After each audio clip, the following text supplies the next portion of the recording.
And we will start with the Pledge of Allegiance. I pledge allegiance to the flag of the United States of America and to the republic for which it stands, one nation, under God, indivisible, with liberty and justice for all. We'll start this meeting a little bit different than we normally do. I'm going to grab a chair. I want to go up here, be a little bit closer to you guys. Seems pretty adverse to be sitting back there under the circumstances. First of all, I was going to start by just saying how impressed everyone here on the board is just by seeing you all here. This is impressive. What we've seen out there, what you've done, that's very impressive. We obviously, just to see you guys do something like that and come together and to see how you grieve together, the board has nothing but support for that. Administration has absolutely nothing but support for that, and it's impressive. I did want to introduce myself. You said you're Taylor. And Taylor, I got to tell you, the emails that you sent me this weekend, incredibly respectful to get to this point and to figure out how to have, your wishes heard and how to be heard. Really impressed. I know you said you don't speak for everyone, but, obviously everyone has their own individual thoughts.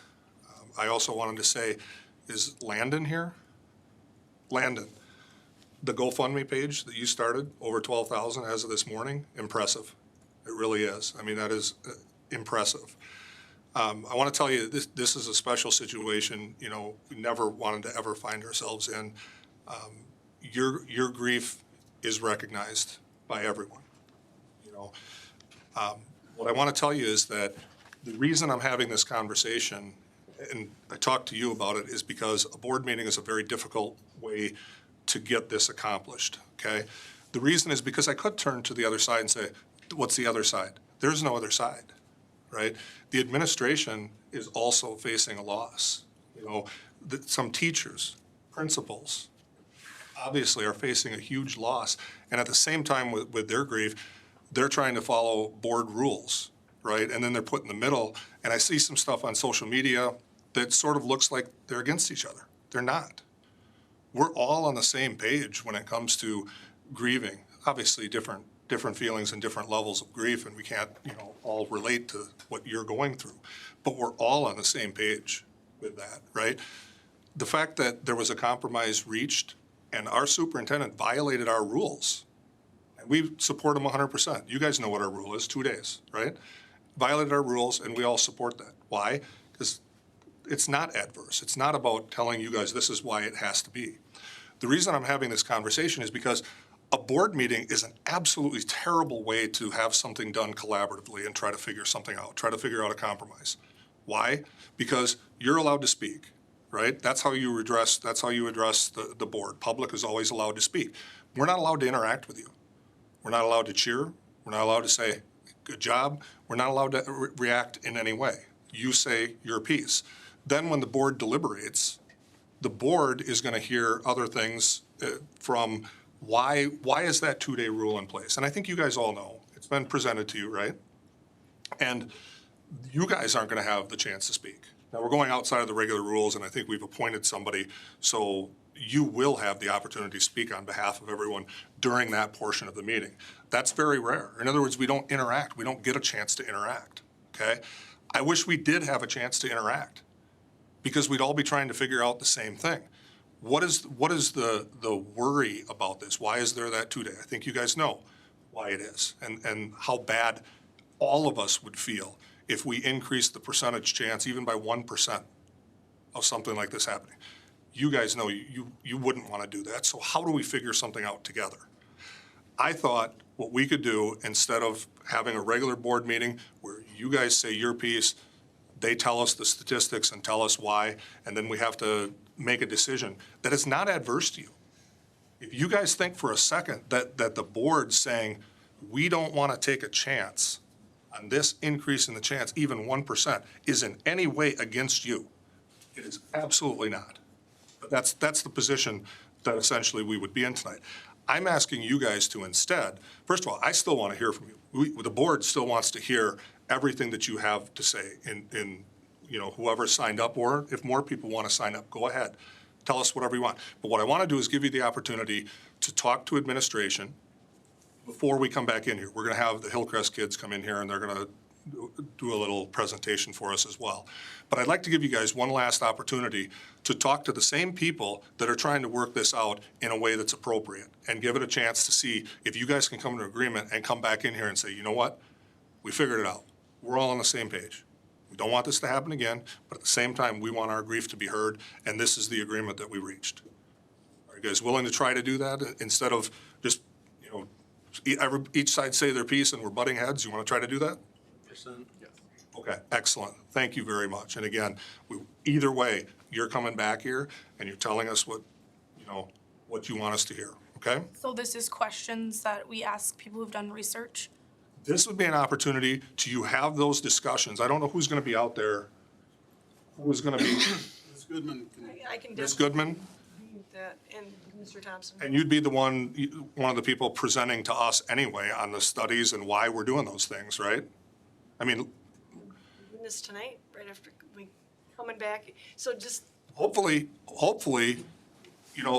first of all, two things. One, on a long-term basis, and we talked about the fact that if we want to change the policy, that's a very long-term policy, and we would be looking at all the studies and trying to do best. That's not what we're here for tonight, is to change a policy, because that's going to take a long time. Maybe you guys can be convinced that the policy should be changed. Maybe you won't be convinced, and you'll be convinced at the end of tonight that, hey, this is the right way to do things. This is the right way to do things. So that's why I just want to give you the opportunity, I guess, because we need our superintendent in here. I don't think anyone objects to you having full authority to speak on behalf of the school to see if you can reach a consensus that hopefully puts us in line with what all the studies are saying and avoids as much risk as possible, and at the same time lets you guys be heard on what you want to do. It has to be based off of the studies if the policy does change, and some of the things that people might ask for are different from what the policy that's inside of our board docs says. So 72230 about memorials, that's, in all respect, it's just different from what a lot of people are wanting, and it's different from the context of the situation that we're in, which I know you understand, and I appreciate all of you here, but at the same time, figuring out a compromise right now in a talking basis back and forth and trying to figure that out on a personal level instead of basing it off of research, because that 1% matters to all of us too. So I was just wondering, when we do go out there, is it based off of research that has been underneath the American Foundation of Suicide Prevention and the other types of articles that were listed in Mr. Holmes' email that was sent to us, or is it just going to be based off of like a mouth-to-mouth conversation of what we think's best? Definitely not a mouth-to-mouth conversation. I mean, obviously, the whole policy had to be set up on research, had to be set up on all those things. And I don't know, Donna, how versed you are in that, or if you want somebody else. Who was going to do the presentation for our board? I mean, because it's on the agenda. presentation. Yeah, we weren't going to necessarily do a presentation. It was to hear from the student body Okay. in that regard. Well, so- I did include in letters to our students and to our families, the sources for why the policy reached the point that it did. One of the things I would also do would be to contact Neola. We're not the only district in the state of Wisconsin that has that particular policy. Of course. It's one of those things that has become a typical course of action, particularly when you're talking about suicide.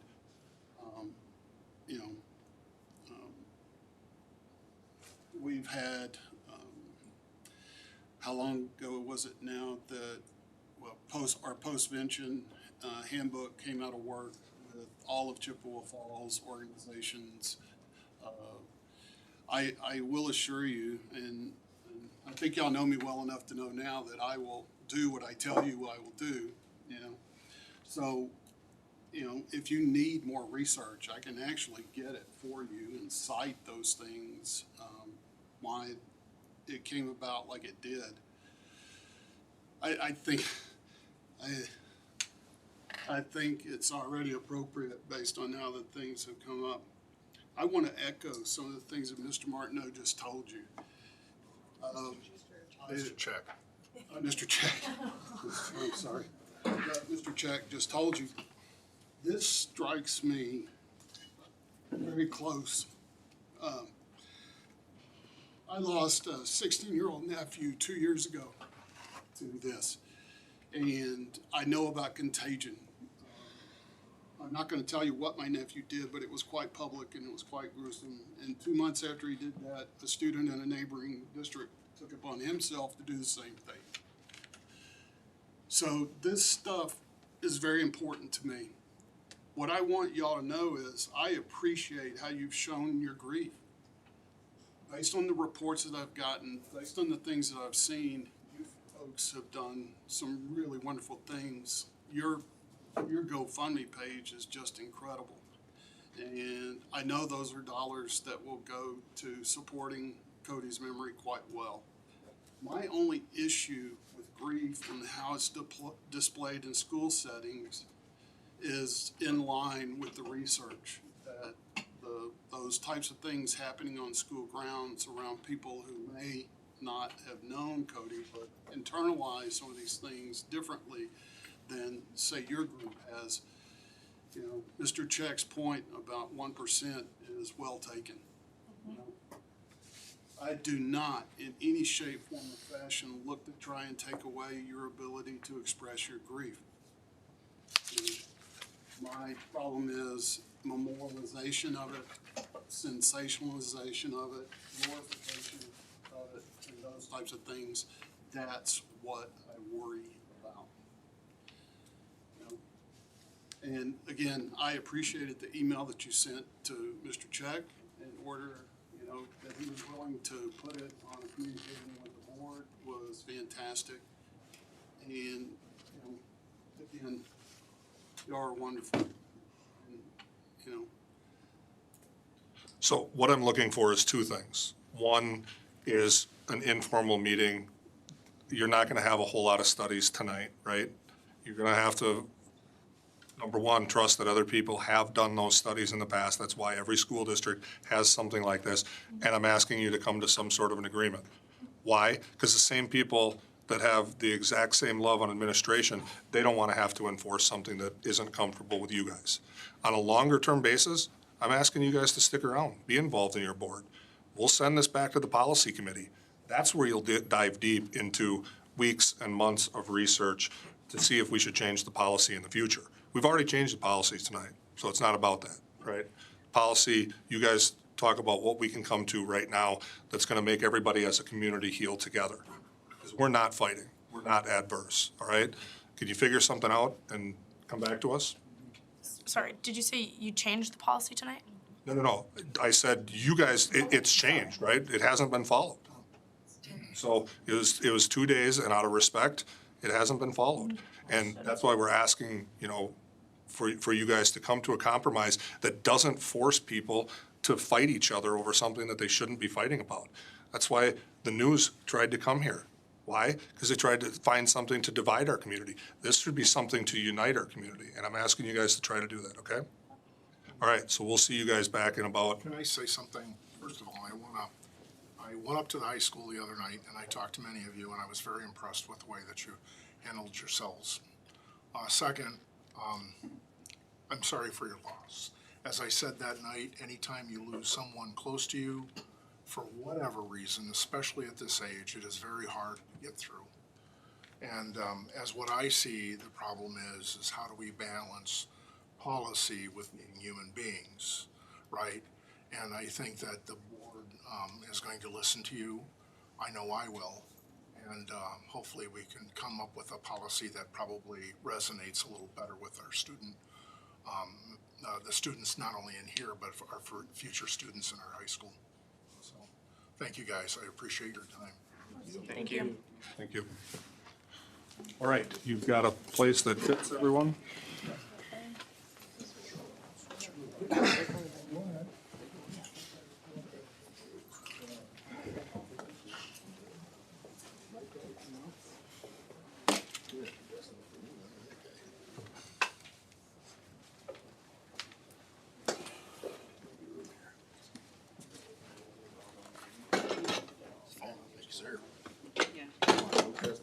Yes.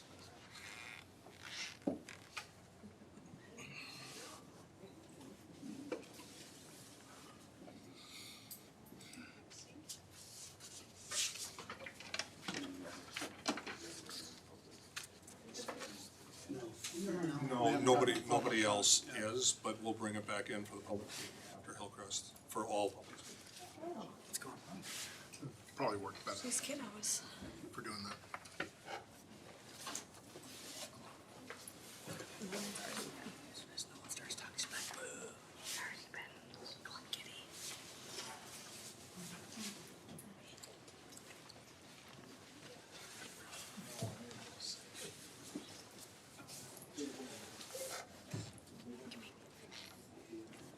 Everyone's in. Seems like we should have some more Yeah, youngsters. No, it's us. We're the students. There's supposed to be 5. We're gonna fail. We're nervous. Yeah. What else? Do we have enough seats, or their seats are all up? Why is Jeff sad? I felt that love. Supposed to be sitting. No. Oh, you guys are just standing. And a couple steps forward. Come right over here. Oh, you're fine. Little semi-circle. All right, it's all yours. Whenever you're ready. All right, you guys all ready? Yes. All right, well, good evening, everybody. Thanks for having us this evening. It is kind of my pleasure tonight to have some students join us. And again, kind of what you've heard throughout the school year from the elementary schools will probably happen again tonight. It's a lot of good things that are happening within the schools, and these students here tonight are able to share some of their work and their successes and maybe some challenges along the way. So with that, we will get things started. Go ahead, introduce yourself. I'm Sloan Kelly. Nice and loud. And Eiley Hutchinson. I'm Cassidy Pena. I'm Duncan Ryan. I'm Cambria Lowe. I'm Evelyn Christo. I'm Nolan Vavra. I'm Kale Foster. I'm Cecilia Vavra. I'm Emerson Boos. All right, all yours. Hello, this is Sloan and Eiley from the leadership team. Family Time was developed to help connect our K-2 and 3 through 5 students with each other and adults in our building. Each student is assigned to a family which consists of students from different grades. There are 2 different family times. K-2 goes at 8 to 8:30 and 3 through 5 goes from 10 to 10:30. There are tons of different activities students can choose from during family time. Our leadership team is very confident. This has been a great opportunity for our group to work together and build leadership skills. When we have family time, we follow this agenda. Unite activity, breathe activity, connect activity, commit activity, family time activity. Thanks. Hello, this is Cassidy and Duncan. we'll talk about our Spotlight Awards. The Spotlight Awards encourage the students of Hillcrest to meet our Hillcrest expectations in various locations around the school. This is important for the students to develop respectful, responsible, and safe choices. As a leadership group, we selected the targeted locations for the Spotlight Awards. This year, we spent our time focused on hallways, lunchroom, restroom, and recess transitions. Classes that received 10 to 15 Spotlight tickets were given Culver's ice cream coupons. Hello, I'm Cambria, and this is Evelyn from the Student Advisory Team. Earlier this year, we did a thing called Locker Fairies. As part of our Spotlight focus, we chose lockers for our target area. We purchased animal erasers for pencils and then made a note for students who had a clean locker area. The Locker Fairies left a prize for those students with clean lockers. We also came up with a way to involve our staff members. We decided to play a little trivia game. At the end of each week, we will make an announcement and ask a trivia question or riddle. For example, one of the questions was, what was the first Pixar movie made? After we said the question, the staff members would email Miss Nicole, and the first staff member to answer correctly received a gift basket.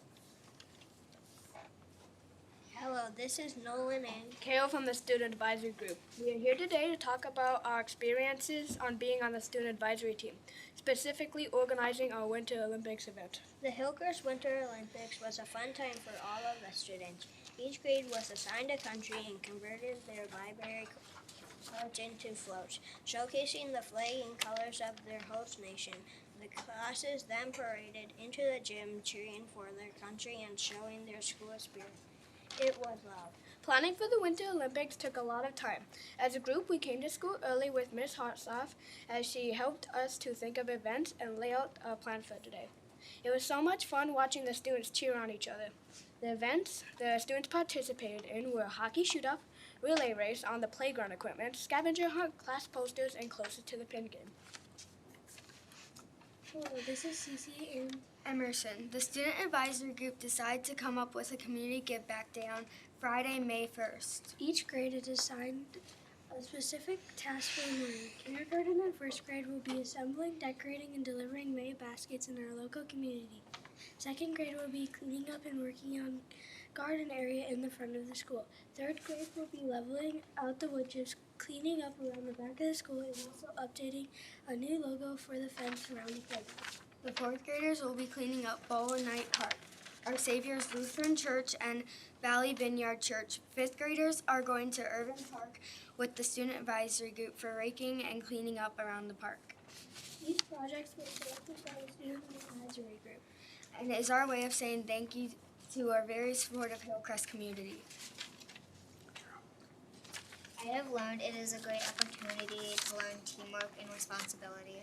I learned that being a leader is an opportunity and you have to earn it. Not only that, but it helps you understand friendship and teamwork. I learned that organizing big events is difficult. I learned how to be a leader and how to work independently.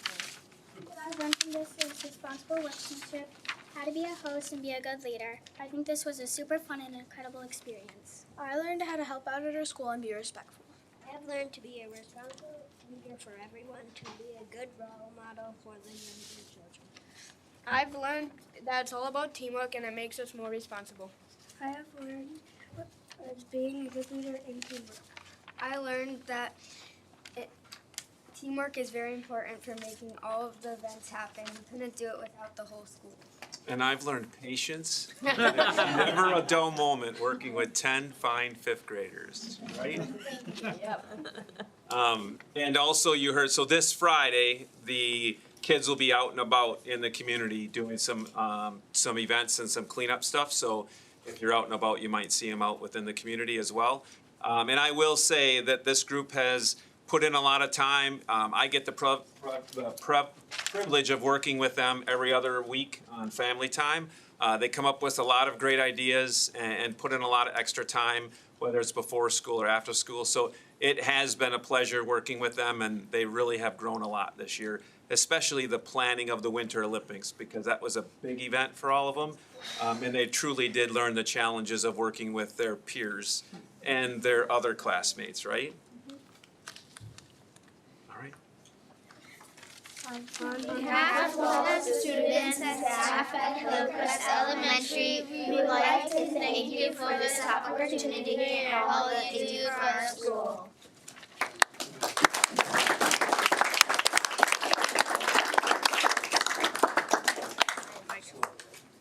Board members have any questions for our Hillcrest students? If you know what you know now, would you still be on the student advisory committee? Yes.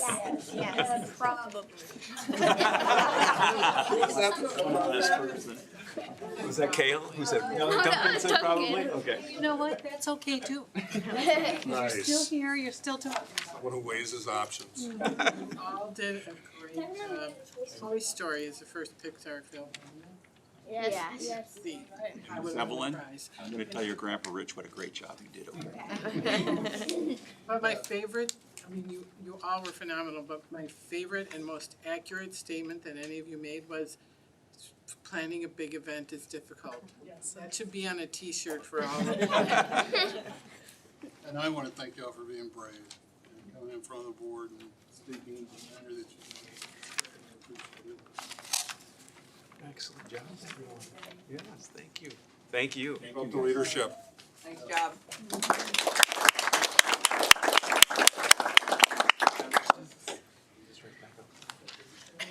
Thanks, parents, for coming.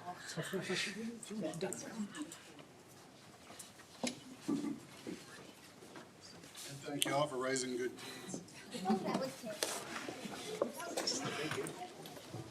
the principal.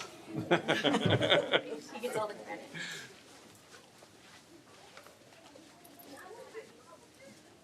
I don't know if they're ready to come back in, but we'll do our student representatives. If you could read the mega statement. Let me make sure I'm in the spot here because we're bouncing around.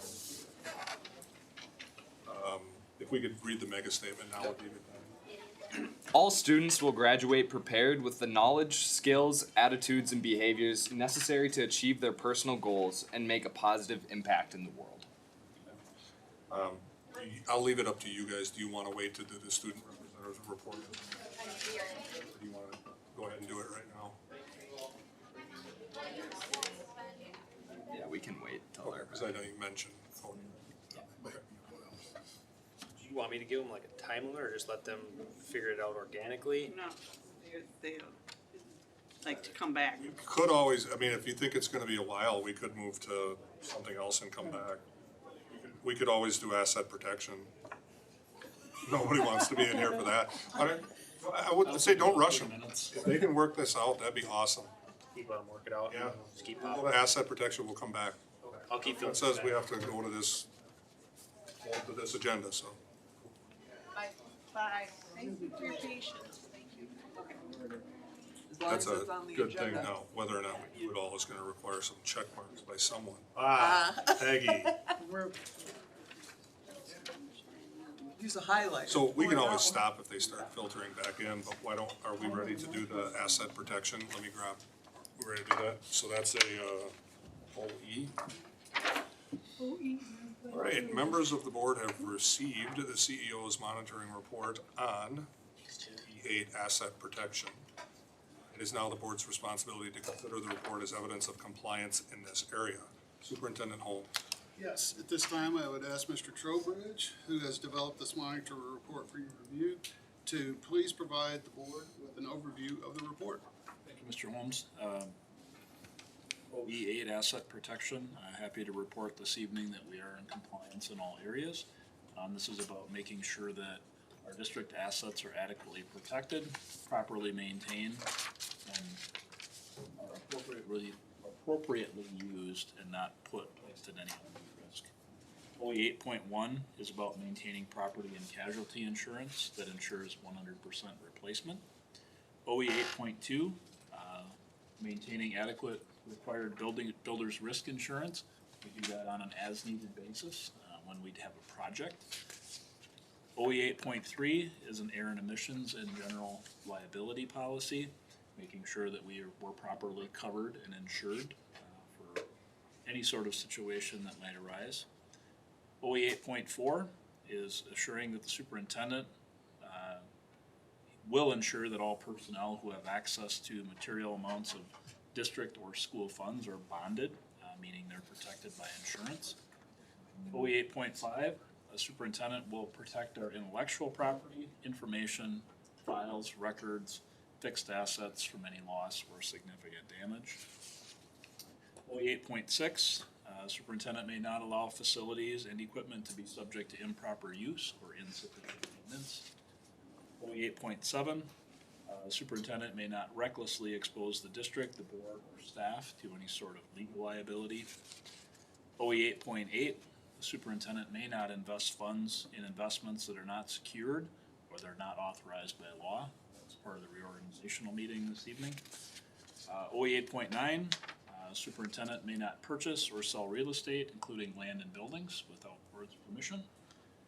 OE 8.10, superintendent may not take any action that damages the district's public image or credibility. In terms of our executive summary, each year we do analyze our insurance coverage, making sure that we have adequate protection for the district. We do maintain a solid yet conservative approach to investments, consistent with what you would see in most public entities. Our commitments to improve. Cybersecurity continues to be a threat for public entities, as experienced this evening. It's hard to know how much coverage is adequate. We'll know when we get there, if we ever get there. Just some reassurance for you, our district did conduct a threat assessment and has a cybersecurity response plan. That's something we've had in place for a good number of years. But we will definitely keep a pulse on this, and adjustments will continue to be made to ensure that we have proper coverage moving forward. Thank you for that report, Mr. Trowbridge. It's greatly appreciated. At this time, I ask for the board's acceptance of the monitoring report. Board members have any questions before accepting the monitoring reports of OE8 asset protection as our own? Hearing none, I would look for a motion to accept OE8 asset protection as our own report and discuss it further. So moved. Motion by McElwain, is there a second? Second. Second by Fear, any further discussion? All those in favor say aye. Aye. Aye. This report is now ours to discuss further. Before making any determination using our operational expectational language, do board members have any questions necessary of Mr. Trowbridge or Superintendent Holmes in order to make that determination?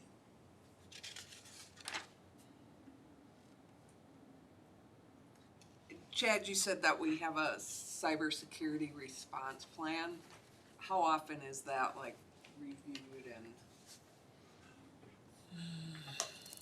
It's reviewed as a technology department at least annually.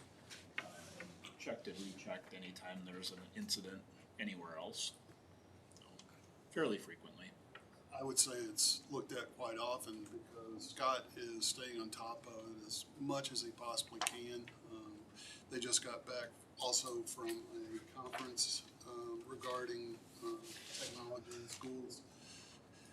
It is a moving target right now. Scott's doing as best as he can to stay on top of those things.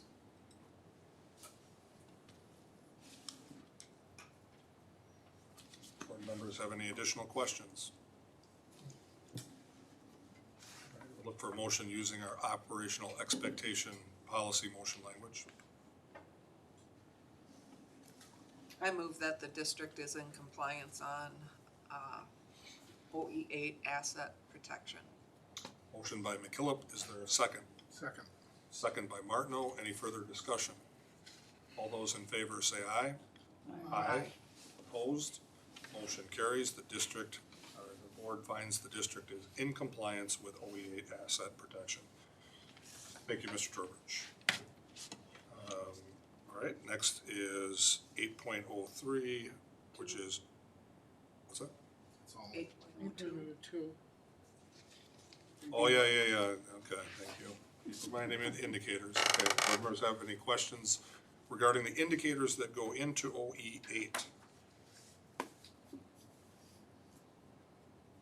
Discussion necessary regarding revisions? I do not have any suggested revisions.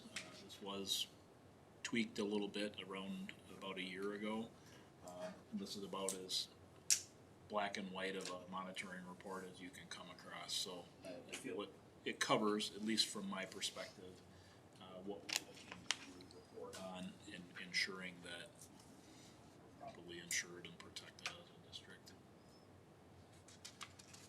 All right. Unless any board members have any additional questions, we will move on to 8.03, which is OE10, communicating with the public. Members of the board have received the CEO's monitoring report on OE10, communicating with the public. It is now the board's responsibility to consider the report as evidence of compliance in this area. Superintendent Holmes. Thank you, Mr. Check. I'm pleased to bring forward OE10, communicating with the public, for your consideration this evening. This is the policy that directs the superintendent to ensure the public is adequately informed about the condition and direction of the district. I am certifying full compliance across all three subsections. This year represents a strong continuation of the communication infrastructure we've built together over the past several years, with some notable new additions.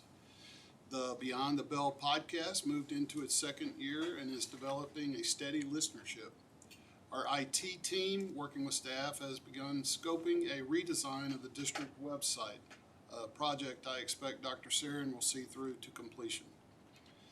New carousel digital signs are now installed in every school building, giving us another channel to push district-wide information to families as they come and go.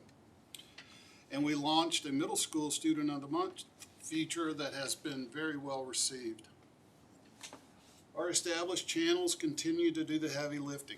The Cardinal Line newsletter went out in fall and spring. The Back to School newsletter reached every family in August, and our building level newsletters, the Chippewa Chirp for staff, Infinite Campus Messenger, and our Facebook and Instagram presence have all remained active throughout the year. On the two-way communication side, I want to highlight 3 items specifically. First, the school board learning walk with community members. A new format this year that I believe has real potential to grow, and kudos to board member Olson for bringing this new format forward. Second, the Age Your Way event at CVTC drew 108 registered participants and 24 business sponsors, which speaks to the strength of our community relationships. Third, the November session for citizens interested in running for the board continues to be an important civic engagement vehicle. I'd also note that we hosted Governor Evers at the middle school this year, and that the coordinated announcement of Dr. Sarin as the next superintendent was a significant proactive communication effort that I believe served the community well. Looking ahead, the commitment to improve section focuses on completing the website redesign, extending the learning walk framework, and supporting Dr. Sarin's entry into the community through our existing channels. With the referendum expiring at the end of 2026-27, transparent communication about our fiscal position will be more important than ever. Thank you for your attention, and at this time I ask the board to accept this monitoring report for further consideration. Board members have any questions for Superintendent Holmes before accepting this monitoring report as our own? Otherwise, I would look for a motion to accept OE10, communicating with the public, as our own report for further dissemination. So moved. Motion by Olson. Is there a second? Second by Martineau. Any further discussion? All those in favor say aye. Aye. Opposed? Motion carries. OE 10 is now our report, communicating with the public. Board members have any additional questions regarding using the operational expectation policy motion language to find the district in compliance or not in compliance? I have a suggestion for one of our communications. I don't know if this would be the proper time or when we review the policy itself. Might be right after this if we're talking about under the compliance, or excuse me, the review of the board policy, discussion of potential indicator. I'll wait till then, yes. Board members have any other questions? Otherwise, I would look for a motion using our operational expectation policy motion language. I make a motion that the district is in compliance with OE10, communicating with the board. Motion by McElwain. Is there a second? Second by Martineau. Any further discussion? All those in favor say aye. Aye. Opposed? Motion carries. The board finds the district to be in compliance with OE10, communicating with the public.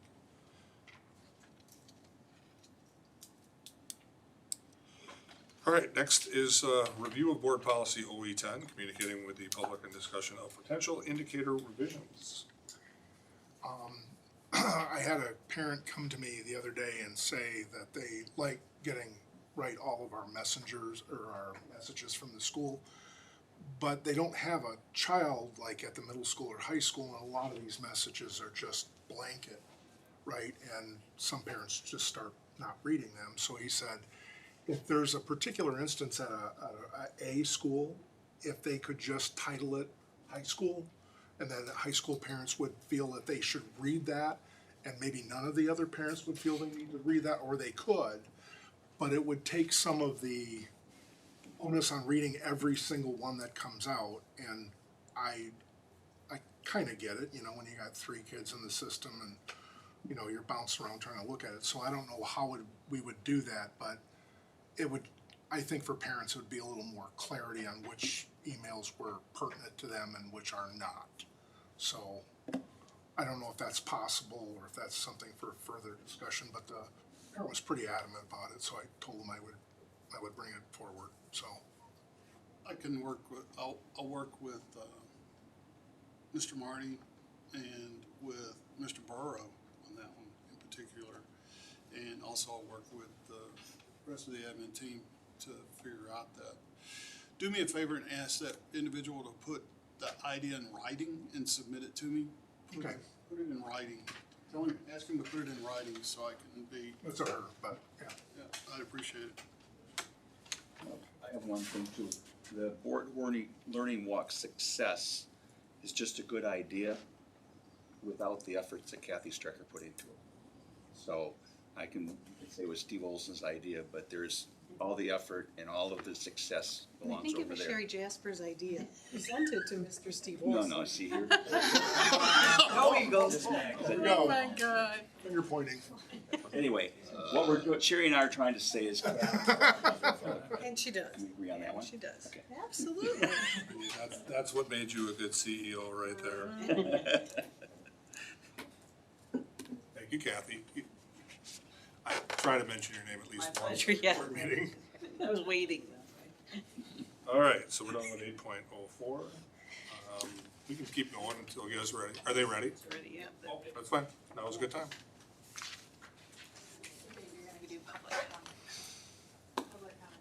We'll start with the student representative report and then public comment. Yep.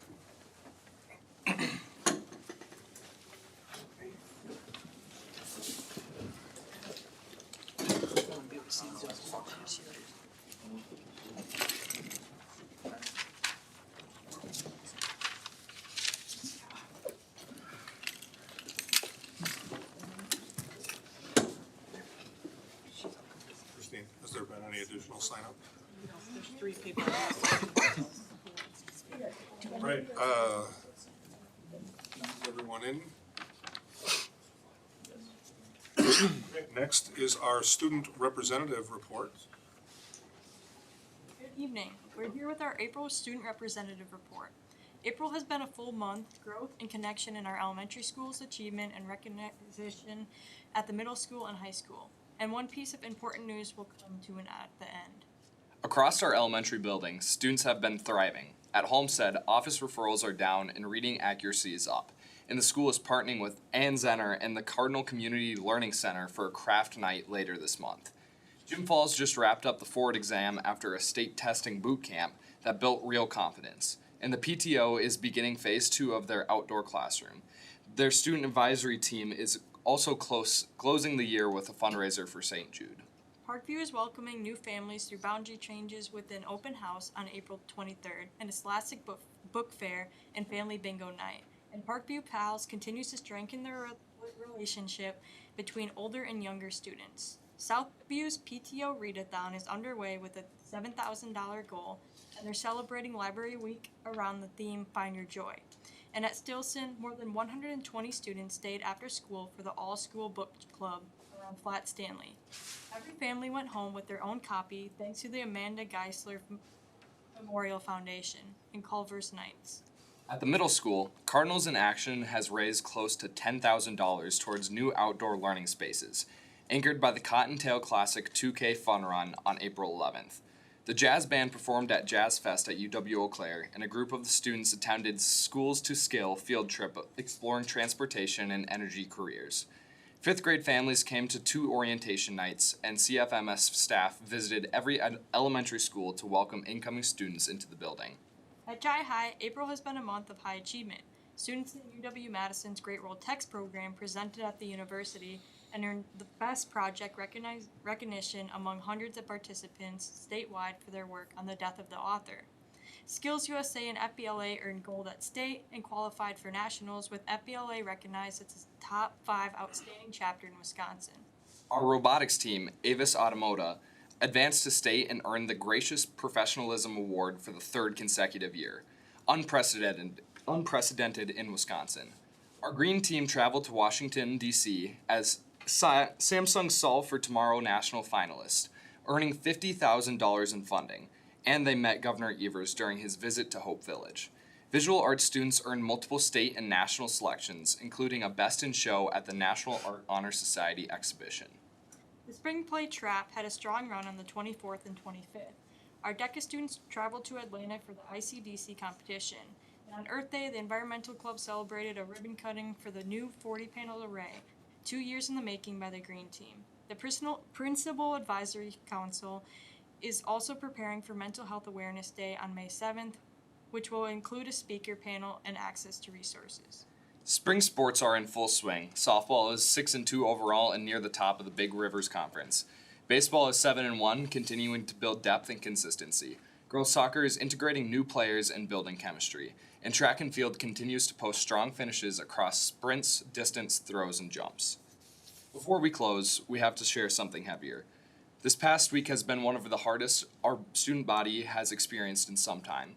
We lost one of our own. Some of our peers knew our classmate well, others knew him less, but felt the weight of his loss all the same.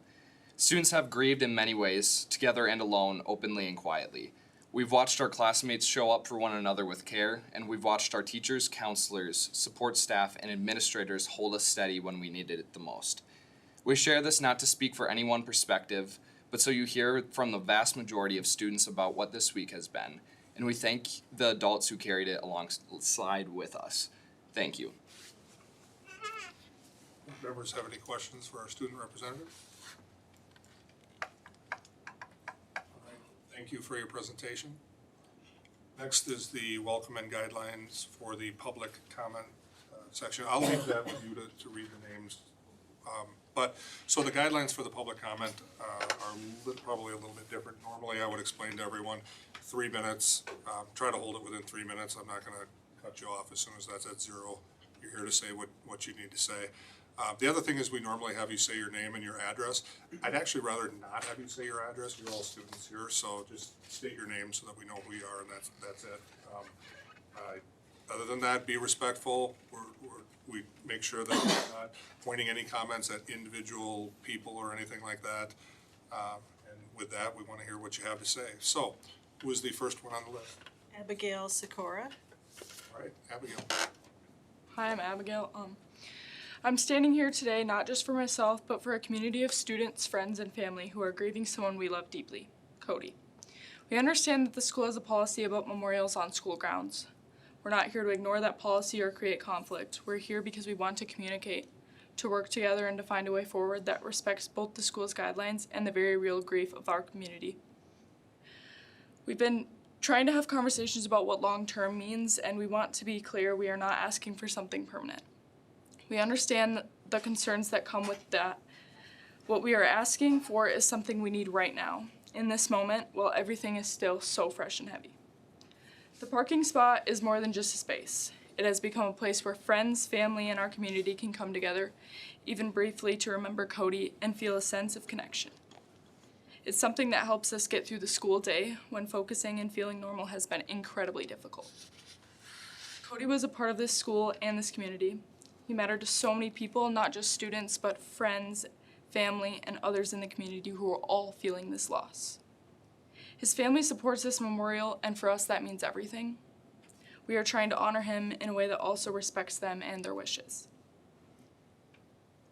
We are not asking for this forever. We are asking for compassion and understanding just until graduation. A short amount of time that would allow us to grieve in a healthy, supported way. Taking this away doesn't take away our grief, it just takes away one of the few things that's helping us cope with it.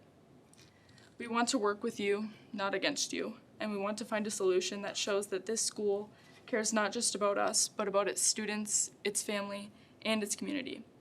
We loved Cody, we still love him, and we are simply asking for the chance to honor him, together, in a way that helps us continue to heal. Thank you.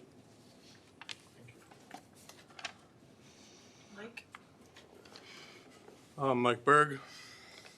I'm standing before you to speak, not in words of anger, but passion and grief. I'd like to start off by addressing an email that a board member sent out to the students. The part I want to address is memorial part, 7230, gifts, grants, and memorials. It states, school property shall not establish or house student or staff memorials. A memorial is defined as any piece of property, equipment, structure, or plaque that exists for the purpose of documenting the memory of a person who has died and notes the name or personal identifiable attributes of that individual. Any memorial to a student or staff member who has died shall be time-bound, not to exceed 2 days. So after reading that, everyone is wondering why the line is drawn at Cody's memorial. We are not asking for anything permanent. We are asking for his memorial to be kept until graduation of this year, the year he would graduate. In the past, students who have passed away that have been in the Chippewa Falls School District have received memorial pages and yearbooks, building structures such as pavilions at multiple properties, fields that have been named after them, and benches in their name. Wise Lawn Drying at Cody's Memorial, which is a parking spot. During this time of the school year, there are numerous parking spots open during the day. We are here to work with you guys, not against you. We want to come up with a compromise for Cody. Another thing I would like to point out in the email that was sent out, any permanent memorial glorifying a person who has died by suicide can increase risk among vulnerable youth. Cody's memorial is not glorifying him.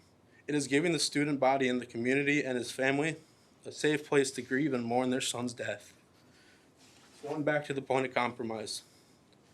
We're willing to make a compromise to keep Cody's memorial until May 22nd, the day of graduation. That's all we are asking for at this time, just a place where kids can go and know they're not alone. There are numerous kids that feel the same way that truly helps with the grief. So with that being said, Cody's memorial is not glorifying him.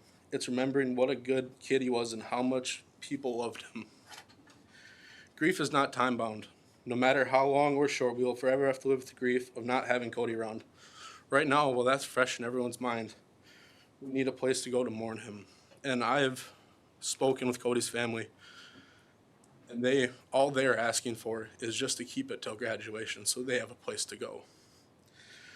All that being said, I hope we can reach a compromise to protect Cody's memorial just for this school year so we have a place of meeting to go to mourn our lost friend, son, and brother, and to give the community and help us as a community heal from this tragic loss.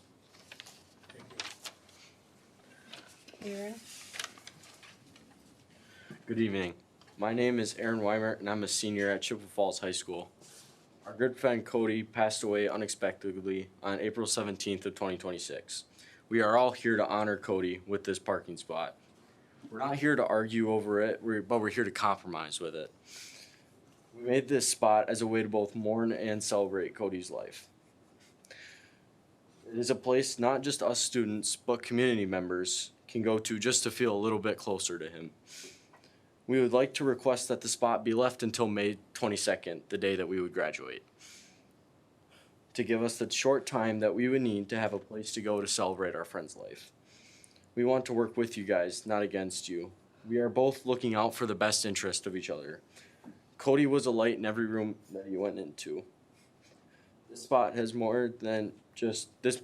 impacted more than just students in a positive way.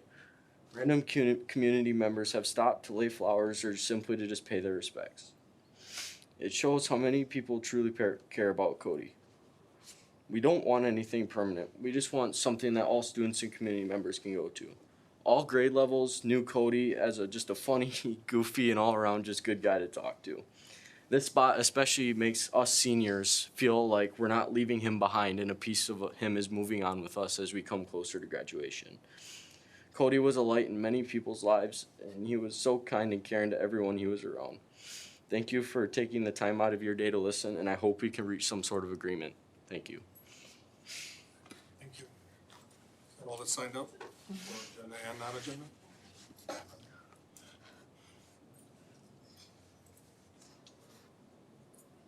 All right, next, under communicating with the board pursuant to OE. This is on just for that, 9.2. All right. 6.01 is memorials on school grounds and a student perspective. And I think as you set this up, this was that you had representative name. You were approached by Taylor, who is here representing the student body. And I would say the floor is yours right now.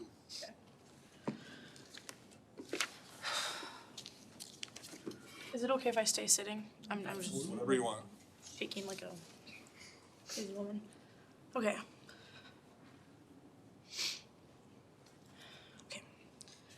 Good evening. My name is Taylor Schmidt. I'm a senior at Chippewa Falls High School. I'm going to be completely honest. This is one of the hardest public presentations I have done and will ever have to do, so please bear with me. I know you guys know I've been up here before for different types of things, also having to do with mental health in the past, but this one is different. Firstly, I completely understand the board's concern with the effects a permanent memorial relating to suicide can have on a student. And of course, none of the people around me tonight want this memorial to lead to mental health issues for others. It has been made very clear to me by multiple members of the board before me that the ultimate goal is to do what's best for the kids. I truly believe that the intentions of the board have our best interests in mind and are looking to do what's right overall. I also want to thank the board for creating healthy environments showcasing a sense of family, community, and togetherness during the past sudden deaths of students and staff members in our area. Memorials created on school property for those who have tragically lost their lives in the past few years have constructed a great sense of togetherness.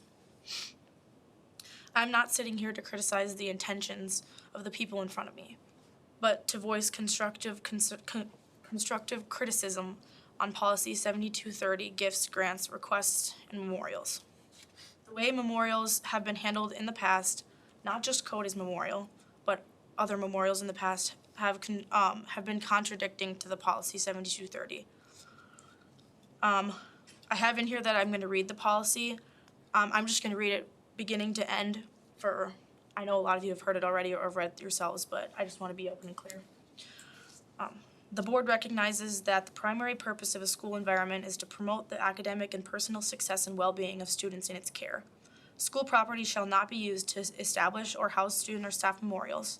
A memorial is defined as a piece of property, equipment, structure, or plaque that exists for the purpose of documenting the memory of a person who has died and notes the name or personally identifiable attributes of that individual.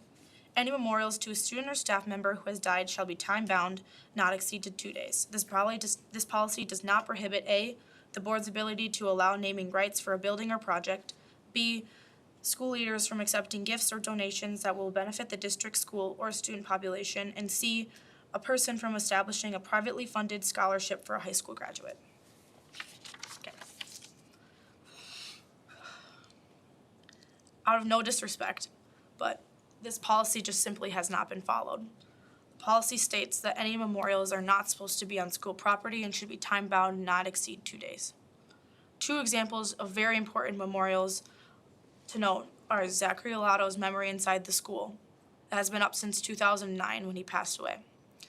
Lily Peters' memorial that was up for months at Parkview Elementary School was eerily similar to the one in the parking lot today, having with flowers, pictures, her name, and all this other stuff. Both of these memorials that have been up have been extremely heartwarming and positive in our community, to say the least. But unfortunately, both of the memorials are not sanctioned under the policy that we currently have. Based off of research, according to the American Foundation of Suicide Prevention, which is also the one that was sent out in the email, memorials in the context of suicide are recommended to be up temporarily for only approximately 5 days or until the funeral. As of today, Cody's memorial has been up for 10 days, his funeral being tomorrow. 7230 does not align with the American Foundation of Suicide Prevention. 7230 is also broad and only allows 2 days for memorials to be up for any type of death. As a student, I recognize the coherent government model that we use makes this situation very hard to be collaborative with the school board. It simply creates difficulty and divides us. I know you're all listening and care what I have to say. So that being said, I suggest to our own board that Policy 7230 shall be clarified and upheld to today's standards and context. I understand that it is proven to be harmful to have a permanent memorial having to do with suicide, but I want the policy to include the clear deadline for memorials having to do with suicide because that creates clarity and guidelines for those grieving.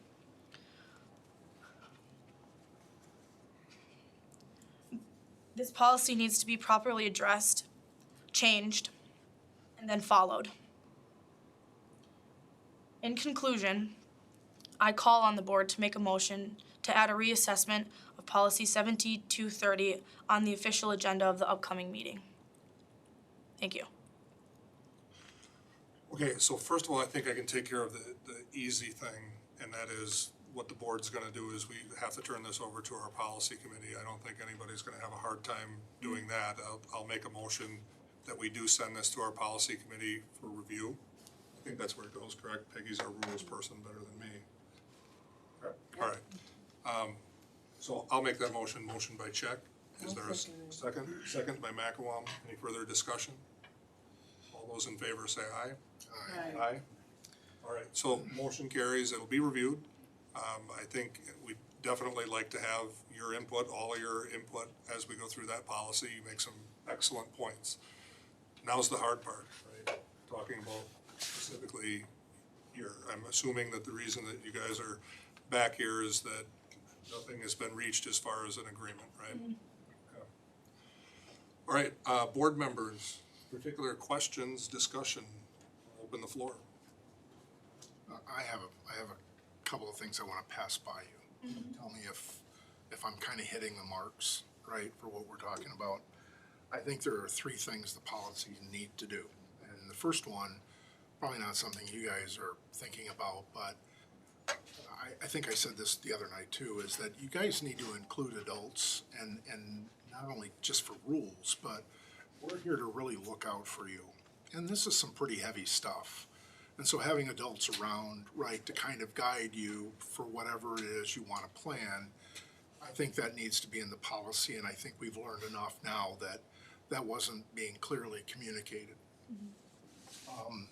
The second part is, I taught at the high school for a long time, and there are certain communities within Chi-High that have always felt a little, right, beyond the reach. Would that be correct to say? And I think this is one point where the school board has an opportunity to make sure that one of those communities feels part of the whole community. And we need to probably do something fairly quick. I don't know if that's going to be the policy committee, but I think that's where you're kind of going. And the third, and I did some research too, there's quite a range of what different psychiatric or suicide prevention sites say. But I think the one that I think we should be looking at is something that has flexibility and has a range of days, not just an arbitrary 2 days.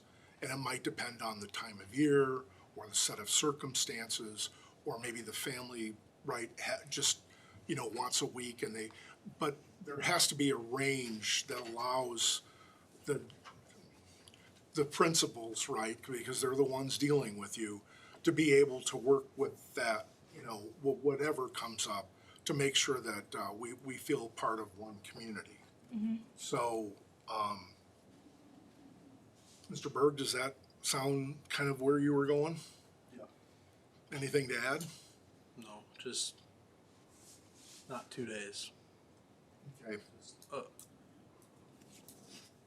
Obviously, there has to be a time limit, but flexibility is big. And unfortunately, with all of this that has gone on, flexibility seems a little difficult to do, because we've got a policy on one hand, but we also have a lot of reasonable people in this room. So I'm hoping that we can come to some sort of agreement on this, and then use this as a springboard for a policy that better reflects, right, what we need to do, and hopefully not in the future, but who knows, but something that addresses all the problems that we may face. And I gotta say, I taught at the high school for a long time, and not very many days I miss not being at the high school, but I do miss hanging out with students like you, and I really do appreciate the fact that you've kind of taken a cerebral, right, Taylor? A cerebral point to this, right, to move forward. So I really do appreciate that. And Miss Goodman's shaking her head back there at me. I don't know if she'd put up with me as a teacher again. Anyway, that's what I would like to see the policy committee address. Taylor, I have a question for you. So you cited the studies that say that up to 10 days or to the length of the funeral is something that is essentially recommended. So let's assume that we change our policy and it says that. If that's the case, and we've done that with reasoned thinking, with these studies, then why is this not acceptable for this particular situation? What do you mean?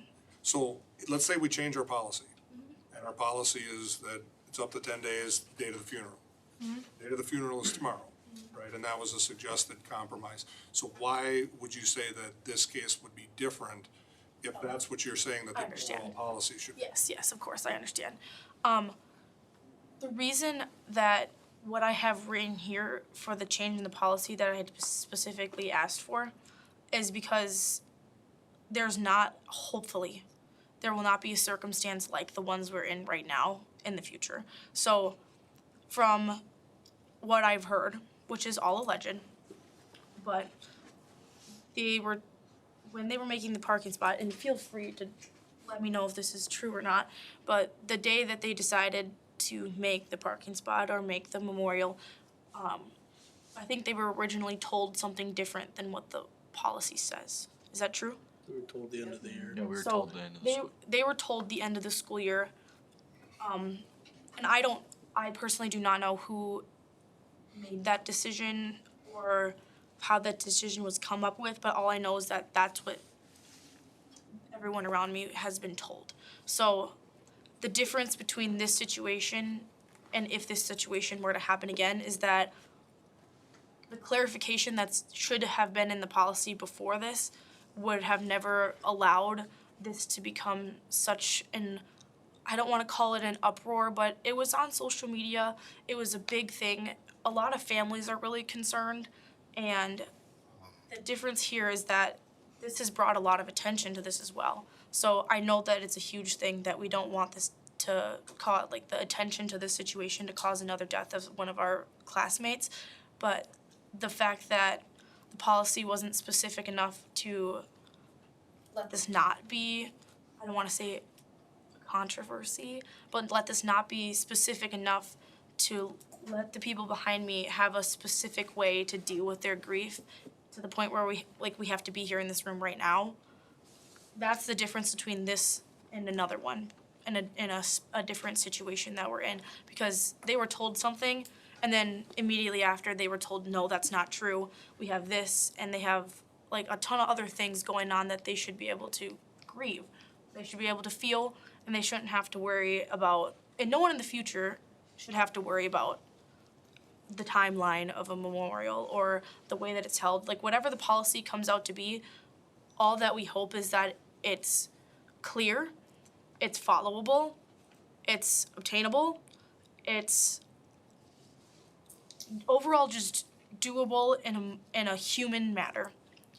And the policy that I have motioned to change didn't provide enough clarity or direction for these people behind me to make that memorial and grieve in the way that they wanted. So obviously it's an unfortunate circumstance, but the difference is that they were told different things as they were making it, and now I want, and I'm sure what they want as well, is that the next policy provides clear guidelines to how to go about having a memorial like this. On behalf of the adults in the room and the adults around you, people are grieving of all ages. Of course. Adults are doing the best they can, kids are doing the best they can, families and community. This community has suffered so often, so many times, right? Mm-hmm. And this is another time when you guys are doing everything you can. And I know you know. Nobody intentionally told you one thing and changed their mind.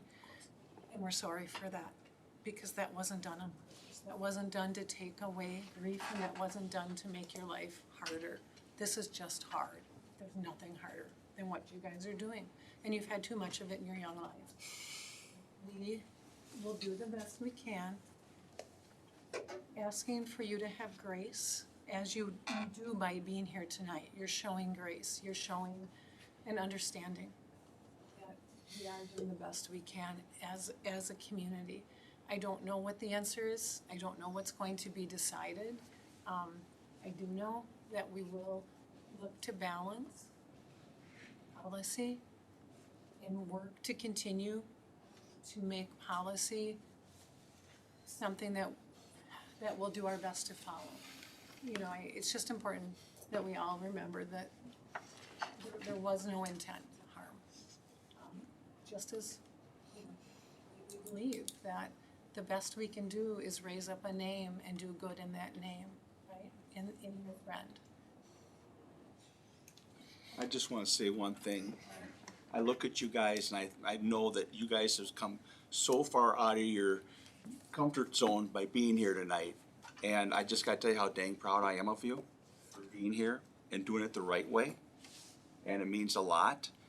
All of us got on the school board just because we care about kids. We care about you guys and we care about all of the kids in our district. But when I see you guys here and I realize how far out of your comfort zone some of you guys are here for public speaking and stuff like that, I commend you. You'll look back on this the rest of your lives as the time you stood up and did something important for somebody else. So remember this day. I think one of the things that I said the other night was the reason I went up there is to offer my condolences, but also to see what the intent, right, is.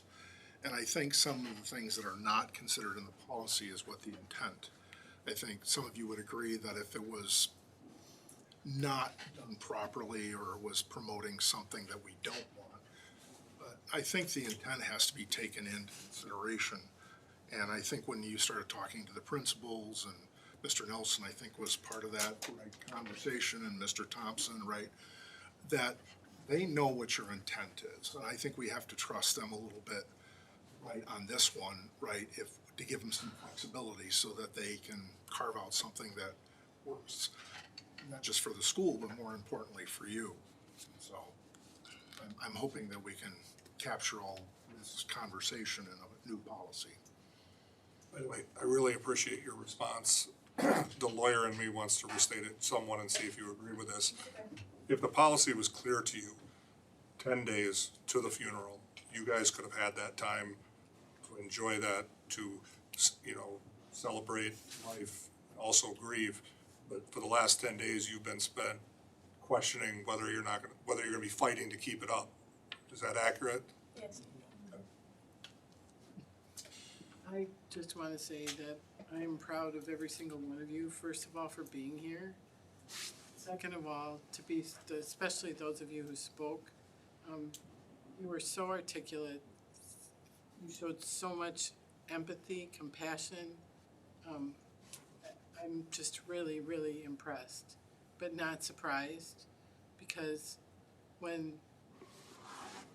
all I can think of right now is when their chips are down. But I mean, students at Chi-High, based on my experience, rise to the occasion, even when they're horrible occasions. And that's what all of you have done.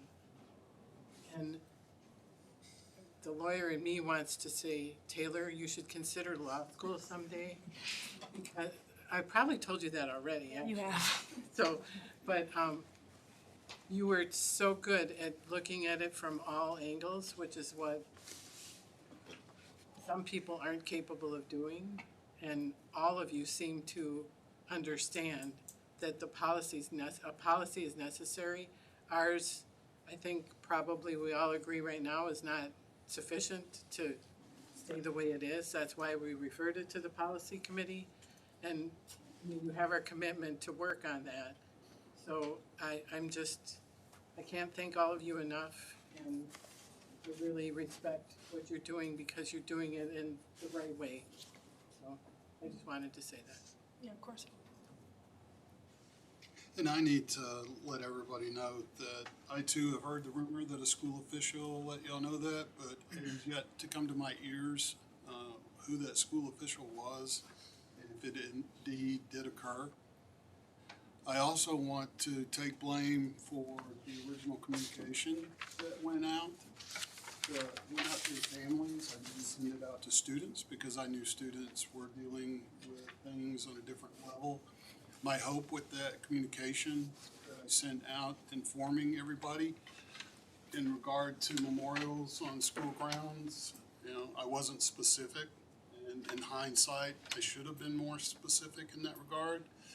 but I would also clarify for you that what was originally brought to me in regard to what you started out there, again, I understand how and why it started, and I greatly appreciate it. It was a great show of solidarity among you, and it was the grief that you were expressing through it, in my mind, was appropriate. You know, my issue was it was on school grounds. When I originally found out about it, I was going to allow it to stay up through Saturday, this past Saturday. All right. But then when I listened and we spoke on Wednesday, I did make the decision at that time to move it out to Cody's funeral, you know, once that was completed. In my mind, you know, I'd already broken the rules. You know, so I was looking for a compromise in that regard. To your point in what you told us just a moment ago, it still seems like a good compromise. And I do understand the request for May 22nd. I get it all. But to Mr. Check's point earlier when he was talking about the 1%, I worry about that 1%. You know, and I can look on your faces right now and see that you too are starting to understand why that 1% too is extremely important.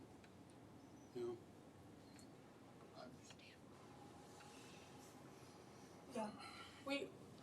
We totally understand.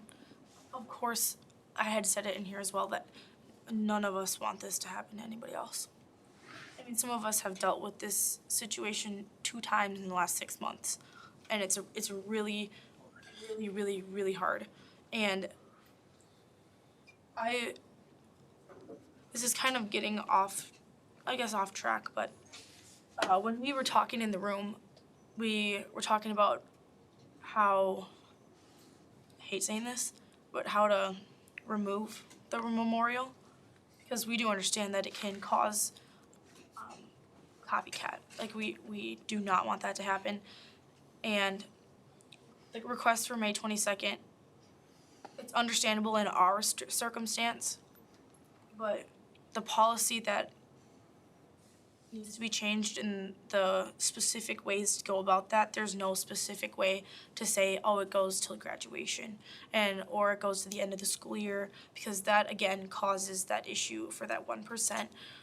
But with the removal of this, when I talk to the people behind me and to the sides of me, in our way of accepting what had happened, if you could let us remove it on our own time, like that day, but not under like a send blacktop or a custodian, or our way of letting that. I'm extremely comfortable with that. And when I say through the funeral, I mean the day after. Yes. The day after it would come down. I can live with that. One of the things that I would ask is that when you do something like that, we do have to have staff members with you when it occurs. And I will assure you that our staff members will not get in the way. It's just when you're doing those things on campus, we have to monitor. Going right off of us removing it, I think I would feel terrible because that road is public, right outside of that parking lot. If someone stood on that road and took a video of the grounds crew removing a memorial, because that will go everywhere on social media. They're removing a memorial of a kid who committed suicide. Why are they doing that? And I don't want that. I'm going to have a conversation with the Chippewa Police Department about blocking off both ends and letting y'all have that space undisturbed. I just don't want someone else to bear that weight and get shamed and bashed for that. Well, one of the reasons why too is because I've already had to let 2 TV stations know that they couldn't be around to do these kind of things. And whoever in your group let that cameraman know that showed up and told him you weren't going to talk on camera, thank you. I greatly appreciate it. I think that a great way to get closure, you'll have the funeral and stuff tomorrow, and maybe the next day you set it up where you all get together And as one family, you get together and you remove it. And that way you're doing it on your terms. You get the final closure, because that's what, the funeral will be the start of the closure. But at some point, you gotta get some closure on this, and by doing something, if you waited till the end of the year and people are going this way and that way, it'd be good while you still have your family, these people here together. And if you guys could do it as one group, one family, it would have so much more meaning.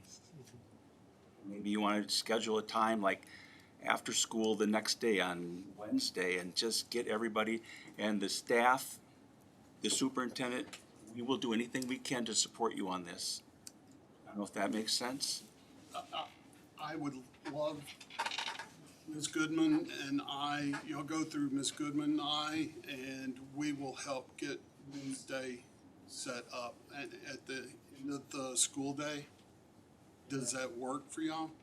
We do like Saturday, cause you know, there's practices, there's people hanging around the high school. Like Saturday morning, there's not people there. There's not people trying to drive through the road to go home. Is there any event, you know, sometimes they schedule events through the, Mr. Thompson, do you know of any events going on Saturday where the parking lot be? Is on Saturday. Ooh, yeah. Yeah, some events are there, yes. I think, I don't know about you guys, but like, For me, Wednesday night still makes the most sense. I believe that we all could do it Wednesday. It would just have to be later when most people are gone from the parking lot, because there's not gonna be a time where the whole parking lot's empty. I'm thinking like 8 p.m. yeah, because there's not gonna be sports practices even if there's rain going till then. That'd be awesome. I will work with the Chippewa Falls Police Department to help facilitate that. And just to be clear, I don't think Superintendent Holmes thought that, I think, we wanna honor your wishes to remove it. We just need to have staff there, so we would not, that's what you meant. Yeah, wasn't not it? to interfere. That's what I thought. It's just, we have to be there. Yeah. Yes, Ms. Goodman. Wednesday night, we do have parent-teacher conferences 4 till 8, so, Okay, so after 8? yeah, probably. Okay. I love y'all. I do. I hate that y'all gotta go through this. You're too young. You're too young. So you guys get the word out. Whoever wants to come. Extend your family. Last thing, I know that some of you on the board probably feel maybe guilty or at fault for the policy and stuff like that, but we understand that all of us are human, and I don't want it to seem like, I know that there was stuff on social media the day after it happened, and I know that some of you probably saw it, and it's not the most kind worded things, but coming here tonight, it's out of respect, and we respect you guys, we truly do, and we want what's right, of course, and just because we don't agree with a written policy or the way things are handled or the way it wasn't followed or anything like that is nothing to take personally at all. I appreciate that as the superintendent, because I deal every day with somebody who disagrees with policy. And what I appreciate about the way you've handled it this evening, I can't tell you how much I appreciate y'all. You guys have been incredibly respectful. You know the position you could have put us in, having to decide between you guys, right, or something that we thought could potentially cause harm. And so for you guys to come to that is incredibly awesome. Thank you.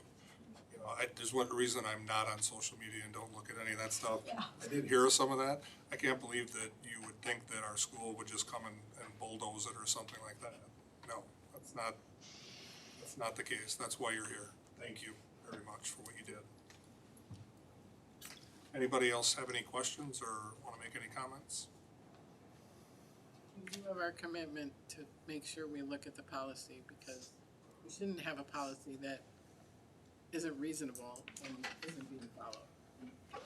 Or isn't based on the science? I mean, if that's what you're saying is is what was recommended, then I don't know why we have 2 days. I would like to make a comment. All right, so my name is Jack Martell. I initially wasn't going to speak, but what I've kind of been thinking about, and even since before any of this happened, I think the board should look at the possibility of forming a subcommittee with under the oversight of one or several board members and students at Jai High and even members of the community to look at addressing mental health. Give people an easy forum where, you know, they can express their ideas and potentially come out with, you know, meaningful change that might help people's mental health. And empower people that, you know, aren't confident enough to come out with those ideas and try to push for them, you know, get those out. So we can work together to try and make sure that this never happens again. Thank you for saying that. And do you plan on staying in Chippewa Falls after you graduate? Awesome. There's a community conversation coming up next year that you need to be at.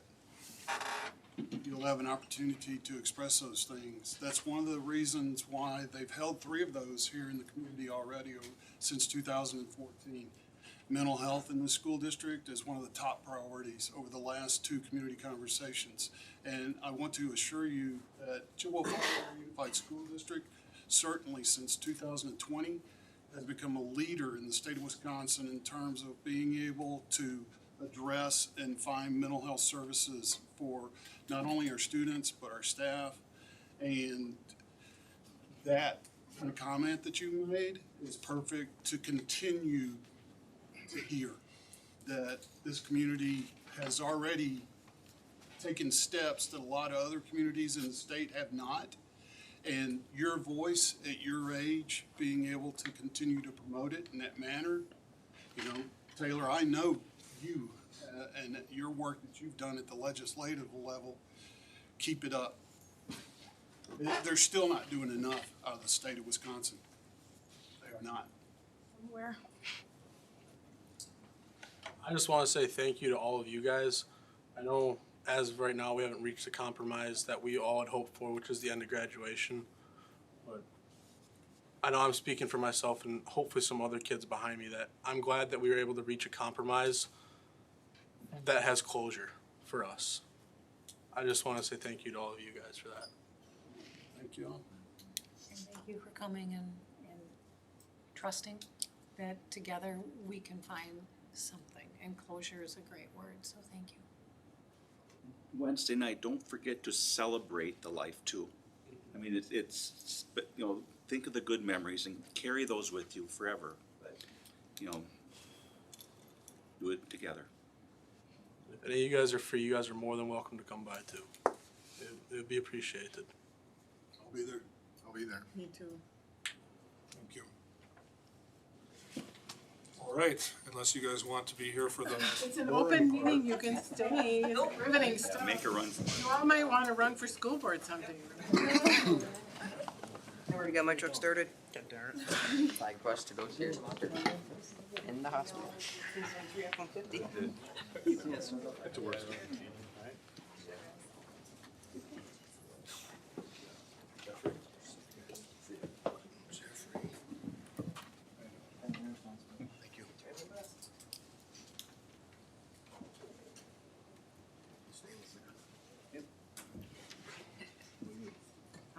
I'm already here.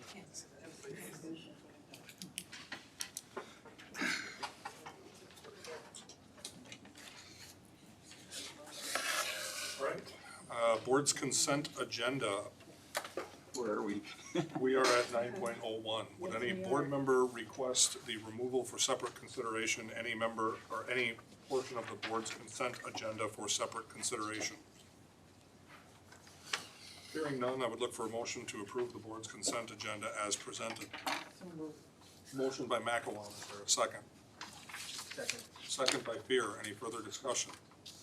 All those in favor say aye. Aye. Opposed? Motion carries. The board's consent agenda is approved as presented. Next is the superintendent's consent agenda. Would any board member request any specific item to be removed for separate consideration?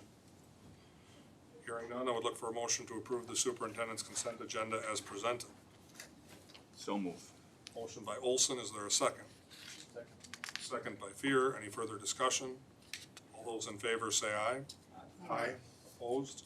Motion carries. The superintendent's consent agenda is approved as presented.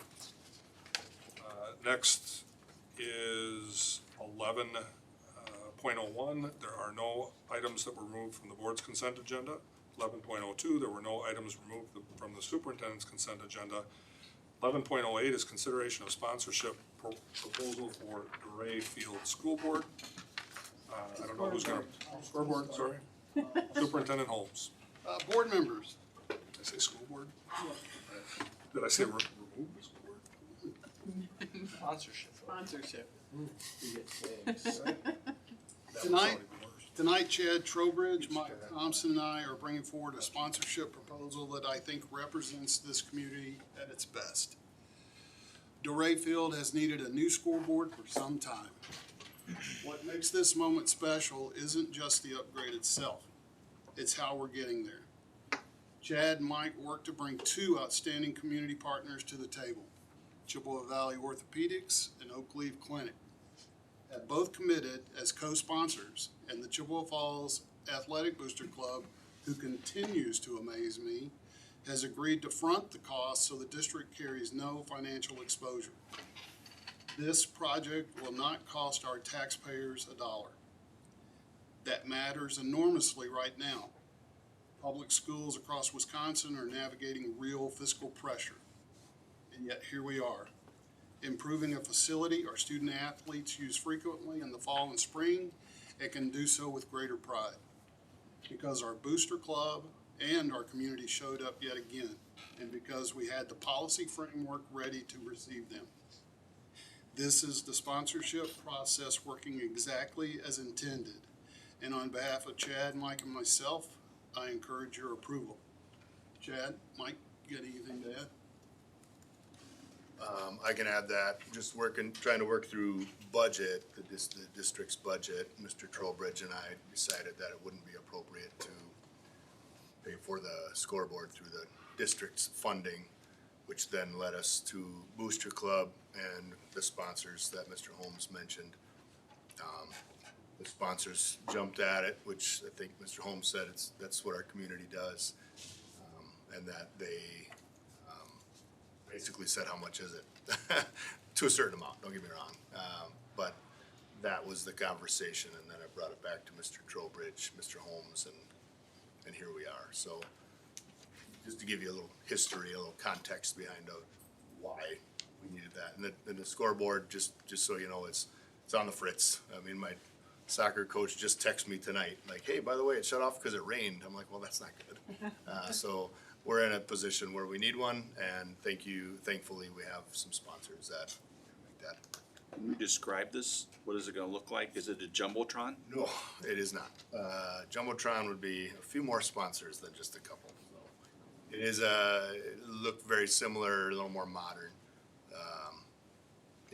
It's a very similar scoreboard though. Similar to what we have inside, video board? No, it's similar to what we have outside, just modern.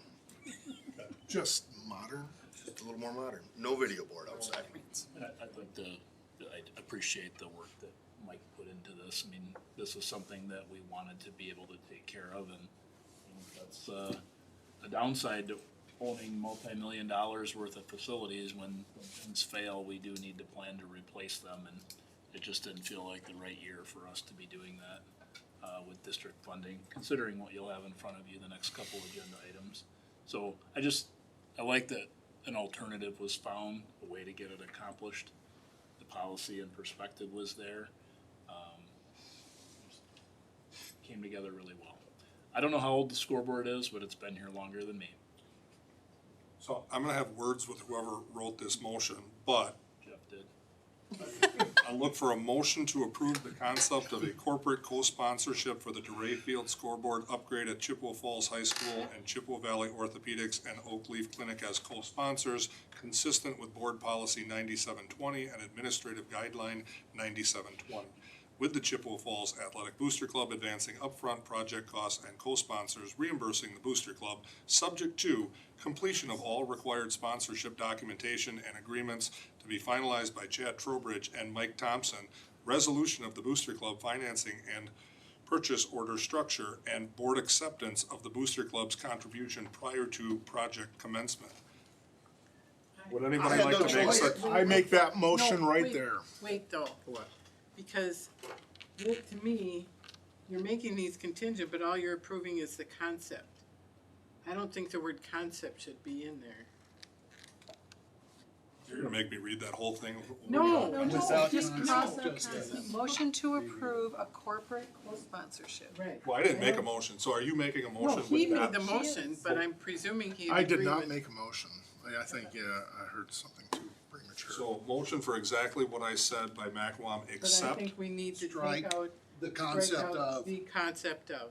Motion to approve a corporate co-sponsored Doré Field scoreboard recited. upgrade. Yeah. motion by Martineau, second by Macawam. Okay, I'll second it. Okay. I'm sorry, I'm just trying to eliminate No. issues in the future. That's a weird. You make me read all that. I'm sorry. No, that's good. Concept in there? I did, I'm sorry. All right. Any further discussion? All those in favor say aye. Aye. Opposed? Motion carries, and thank you for your work, Mr. Thompson, as usual. But I do need to explain to you why I did use the word concept. It's because of all the contingencies. Then we approve it later anyway. It's understood. All right, 11.04, normally we have times where we're at here, I think, but this is, the 2026, 2027 staffing plan. So, Even though we went all over the board, we're really not that far behind. that's what I said, normally we'd have times, and I don't know Yeah. where we would be there.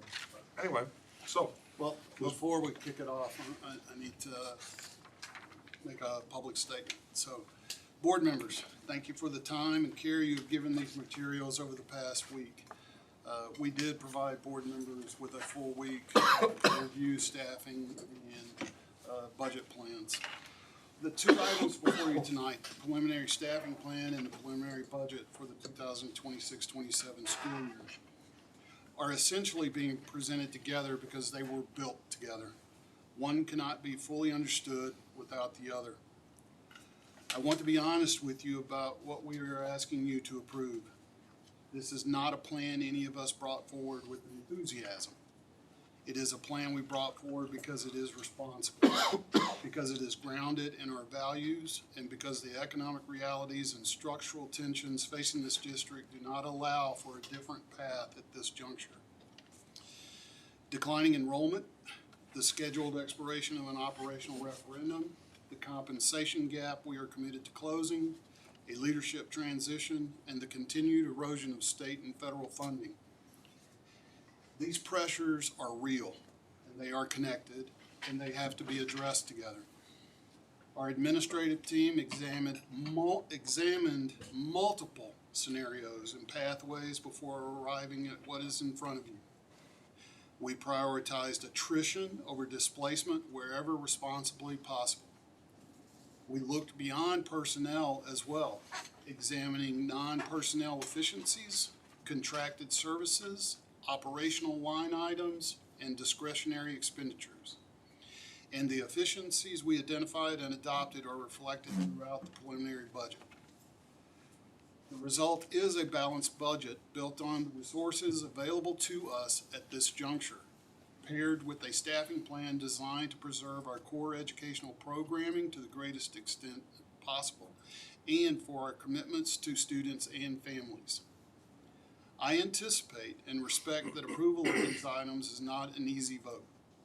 I would ask you to cast it not as an endorsement of the pressures we face, but as an affirmation of a responsible response to them.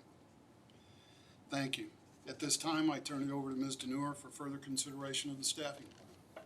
Thank you, Mr. Holmes. So the final plan that you were provided last Monday and you have reviewed includes what we can support in a staffing plan that allows for a balanced budget.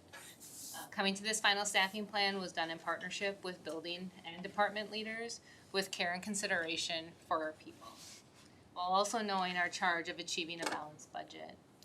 Leaders may have decreased allowable budget for materials and supplies and or reduced positions to help achieve the outcome of the balanced budget.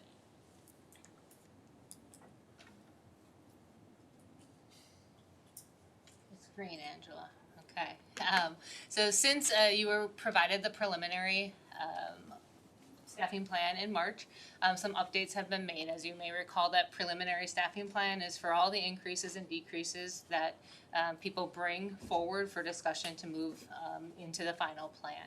So between the March meeting and April meeting, the student numbers for each school building were updated. The staffing numbers that you see are reflecting what's the final plan for 26-27 would be. And then we verified the FTE for the different positions that may have been split among buildings based on the schedules that are currently at those buildings to accurately reflect FTEs, which may look different from what was in the preliminary staffing plan. Then we're also working to finalize the FTE disbursement of our music, art, and phy ed teachers at the elementary level. They all will remain at a 1.0 FTE for next year, but we have not verified exactly where those assignments will be. We'll continue our work as elementary principals, central office leaders, and our representatives.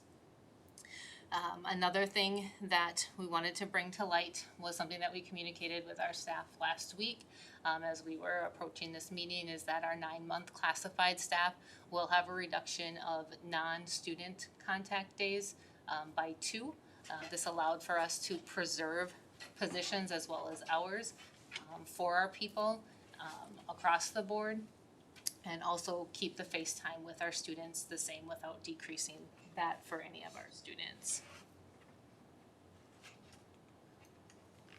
From March to this final staffing plan, there have been some additional decreases that have occurred.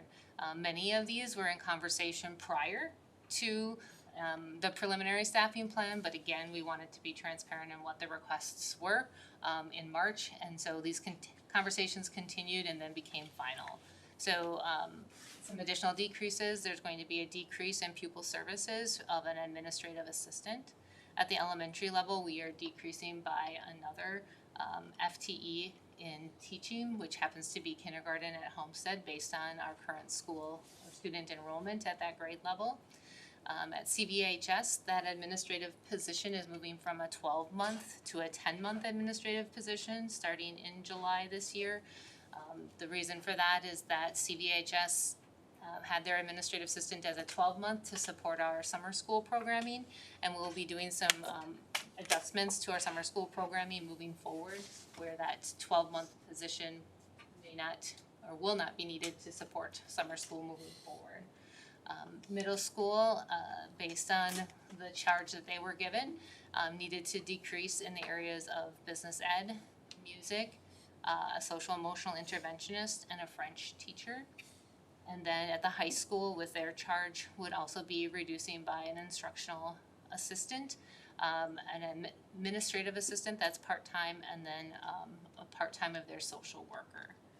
So the impact on our people does say or show that we had 7 preliminary non-renewals issued at the elementary level.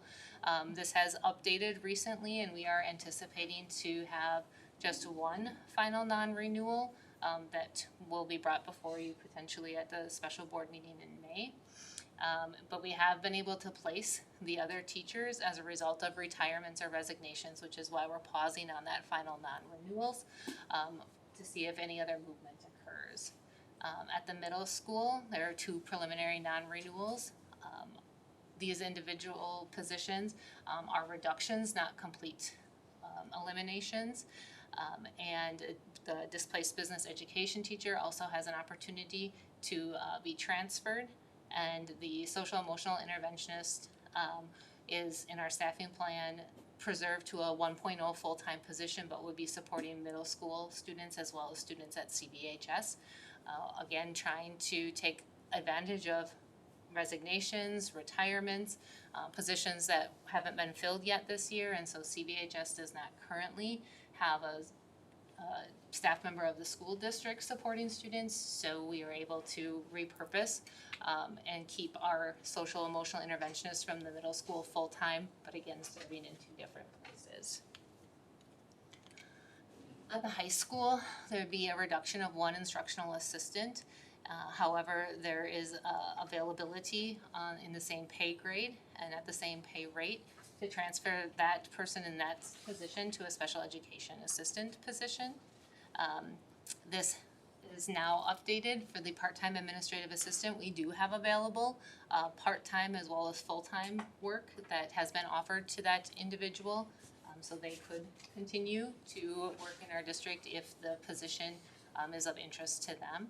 And then the half-time social worker will still remain full-time in our district, but again, will be able to remain at their home school that they started their career with, and then add in the second home school at CVHS to support our students there as well as at the high school.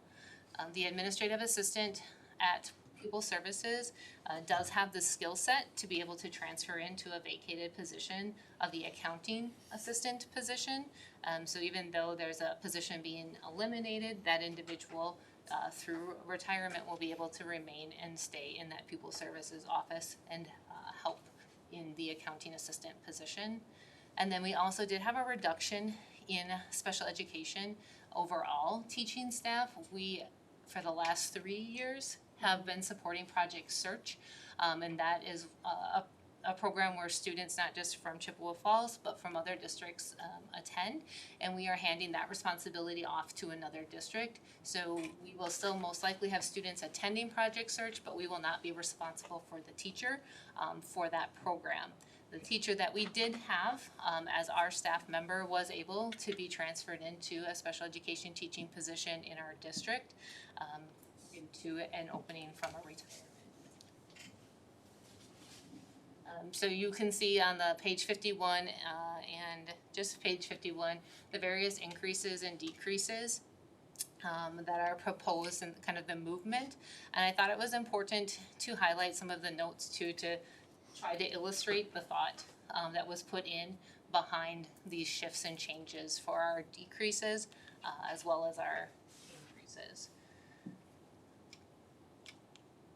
So questions that you have or clarifications that I can provide to you with the final staffing plan for 26-27. So how many FTEs are we down? Total FTEs, I have to do quick math. There are 7 reductions at the elementary, but there'll be 1 added at Parkview, so it's 6 there. And then it gets into a decimal point because some of the reductions are not full-time. So let me just scroll up quickly to the middle school and high school. In student services, so special education, there's another FTE of certified staff of a reduction. Just about to the high school. Thank you for your patience. At the high school, there is a decrease of 0.36 certified staff. And then at the middle school, 1.97 certified staff. Of all of that, again, we are able to offer employment, it, however, may not be in the same employee group to all of those who have been displaced and have placed many of those who were displaced, again, through retirements, resignations, as well as program changes like with Project Search. Question, so with the decline in enrollment, are we seeing a decline in our special needs students too? We are not. We are seeing a significant. It's kind of just staying right now, steady. Staying steady. Yeah. For the number of students, I think our needs are still there. Our needs are greater. Our percentage is increasing because of the declining enrollment, but the steady number of students with IEPs. We're at about 18% of our students have an IEP. And you'll see that there is in the staffing plan, the recommendation to hire 2 additional special education assistants to support at the middle school as well as at Stilson. I feel terrible that we're in a situation where we're reducing mental health services. And then this is not a complaint. Just, I feel terrible. I feel terrible that we are reducing foreign language and music opportunities at the middle school, because I think that impacts the high school. And yet, you guys have done the work. You've worked your tails off. I believe that you've done what you can, and you know, you asked the administrators in the building to make the choices that they didn't want to make, but they had to. So thank you. I mean, I would love to be able to vote no, but none of us have won the lottery. So we have to, you know, we have to figure this out. It's tough. Well, I want to start by saying I really value everyone that works in the district. And whenever we have to cut things, it's always priority. So I hope nobody takes this personally. But I saw a graphic about a month ago totaling up what percentages have increased in administration, the decreases in teachers, the decreases in student population, and all of that. And so I went out and got staffing plans for this year and 10 years ago. And we now are, in the last 10 years, we are now down 23% in our teaching staff, 23%. The Wisconsin average is 7%, right? We're down 11% in students, which is very similar to the state model. But we're up 20% in administration, and some of other services are literally hundreds of times more than we had in 2015-16. I'm going to be voting no on this, just simply to send a message that we should have looked other places for cuts. And when I look at the numbers, it just doesn't make sense to me.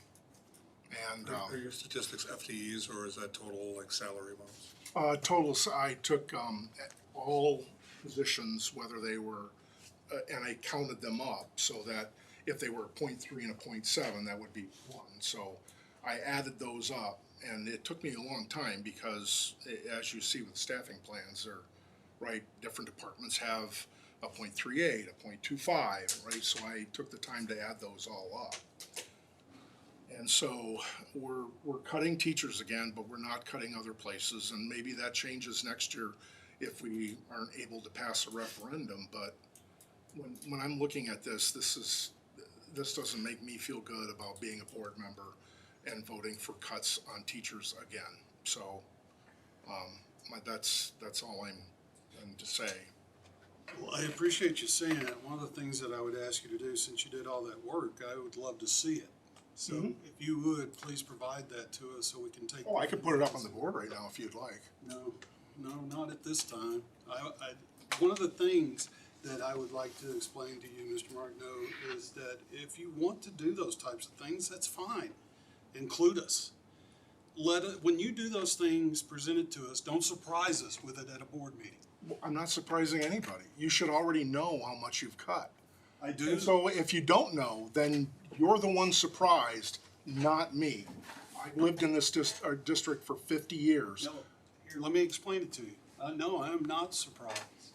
I want you to know that since my arrival here for the last 6 years, the day I arrived here, even before I arrived here, I started digging into the history of this district. I'm a history teacher, you're a history teacher. Okay. You know history is extremely important to me. All right? One of the things that I had to do in my very first year as a superintendent was warn this district that based on everything that I had in front of me, that draconian measures may be coming to this district. In the last 6 years, in my very first year here, we wound up having to do layoffs because of what we were presented with in terms of declining enrollment. Made some hard decisions in my very first year here. 2 years ago, we had a $1.5 million deficit that we had to address, and we did release a administrator. I also know... If I add that administrator in, then your numbers are even worse. Well, hold on, let me finish. All right, so during the course of working out this particular budget and this particular staffing plan, I can tell you without a doubt that it was a chore that none of us enjoyed. No, But when we look at numbers, when we look at numbers and we see the things that are occurring as a result, more often than not, of external factors on us than what you historically as a board have done. Based on everything I know, historically in this district, none of where we're at right now is the fault of anybody in this system. No. Things along the way have been done with reason and with good reason. You know, a lot of things have shifted, certainly in the last decade. The way services are provided in school settings, they've adjusted. So when you go back to those historical numbers, you have to put it also in context of what was going on at that particular time. Very rarely, based on how I know that school economics work, particularly under our funding formula, particularly under unfunded mandates that have come our way from the state. Act 20, for instance, which we're doing quite well at in addressing, and we're seeing scores get better. Homestead just became a high progress school in the state of Wisconsin. There's only 15 schools in the state of Wisconsin that can brag about being high progress, and we've got one of them. You know, so I appreciate you, and you have every right to vote no. But one of the things you've known now for at least 3 months that we've been working on this. Information was brought to you months ago, and the bulk of it started 3 months ago. If you were doing that research, all you had to do was go through Mr. Chet and provide me those numbers so I could take a look at them. Okay. Well, last year, I suggested that we not fill an administrative position, and you did anyway. And that could have been one where we saved a lot of money.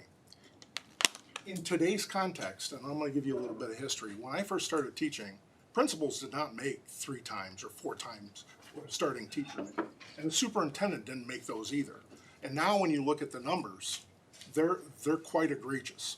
And even though we're going to increase the pay of our staff, it came with a caveat, just so you know, and it was said in this room, and I all know you heard it. If they want to raise, there'll be fewer of them. That's So not what I heard. That's what I heard. If we And by the agree- way, No, listen. no, that's what I heard. And you can say it all you want. Margo, why don't you let other people speak as well? No, she's yelling at me. I don't do that. You don't yell? I do now, if you're going to yell at me. If you don't yell, then don't. But go ahead, finish what you were What saying. I heard stated multiple times, if we pay our staff what they deserve, we will have to do with fewer staff. That's a far different message than what you just stated. I don't know how that's any different. I really don't. I'm glad we raised our pay for our staff, but it still compares in comparison to some of the other positions in this district. Do you think that we've come out of line with the state averages? In other words, would you agree that? Well, here's the caveat. I talked to a assemblyman, and he said the problem with the statistics is right now is that administration relies on other administrators, right, from other districts for comparables. Whereas administrations typically try to keep down teacher contracts, and they all do that. So That's not true. We rely on comparables for teachers as well, exactly. yeah, but I'm saying in the long run, if every administration in this state limits, right, what teachers earn, but they don't really limit what each other's administrations get, it is kind of getting wonky. I voted for a 3% raise for our superintendent last year, and I was very glad to do that. 3%. That's a great way to keep up with inflation. And I had no problems doing that, even though some of you are, well, you're against our superintendent. No. But we have other people in this district that are earning 5.5%, 6%, 6.5% every year. Every year. And now we're going to offer 2% on an annual basis to teachers? I don't see how anyone in here doesn't see where that just fails on so many levels. So you can give me history. So I understand that part of the statement and what you want to accomplish here, but this is a staffing plan.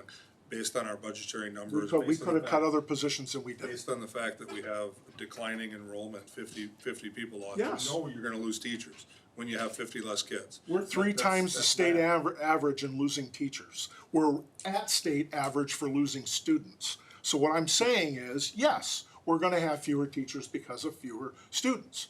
But other areas of this district have flourished. Again, you bleed into the discussion of the salaries and everything, and again, Okay. that's not what's No. on the agenda for today in terms of a staffing plan. No, but you kind of asked for some clarification.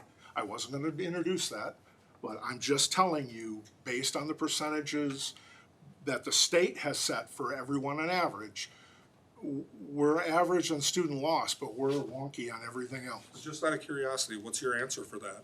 What would you cut? Because they put together a complete staffing plan that matches our budget, goes through everything and goes through our needs. What would you suggest? What would you cut? What do I cut? I cut an administrator, and I would look at, Which one? oh, that's not my job. Yes, it is. It's Okay, exactly Would you our like, job. would you really like me to pick one to do? Really? Well, yeah, I mean, that's what you're saying. It's- No, no, it's- no. it's nice in See, theory everybody, to have everybody's that gonna hear about platform. this conversation is gonna realize that that's your answer. Well, who are you gonna cut? Well, it's important, because if I was No. gonna say, listen, we're No.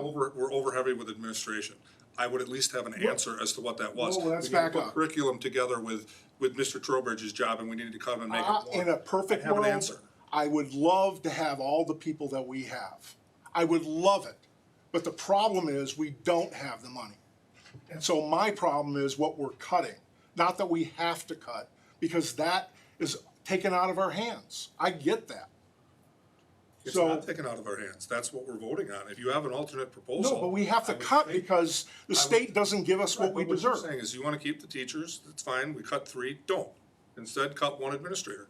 You have to have a plan. Who is it? What are we cutting? I just told you. No, you gave us a platitude that we're top heavy on administration, but you don't have an answer. Well, then what we do is And we that's go back fine. to I don't 20. expect you to, because this isn't a full-time job for us.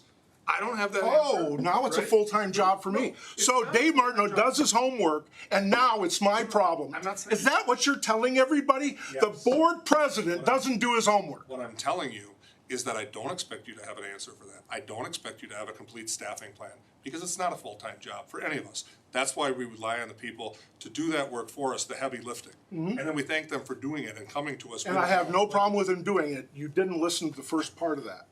The problem is, we're creeping in a direction we shouldn't be going. And it's gonna come to a head next year. So if anything else, this is a shot over the bow of what's gonna happen next year. I have no problems with that. And asking me to cut someone, let's do this. Let's go back to 2015, right? 20 administrators, not 24. There you go. That's the answer I have. Okay, I appreciate that. Any other board members have questions or comments?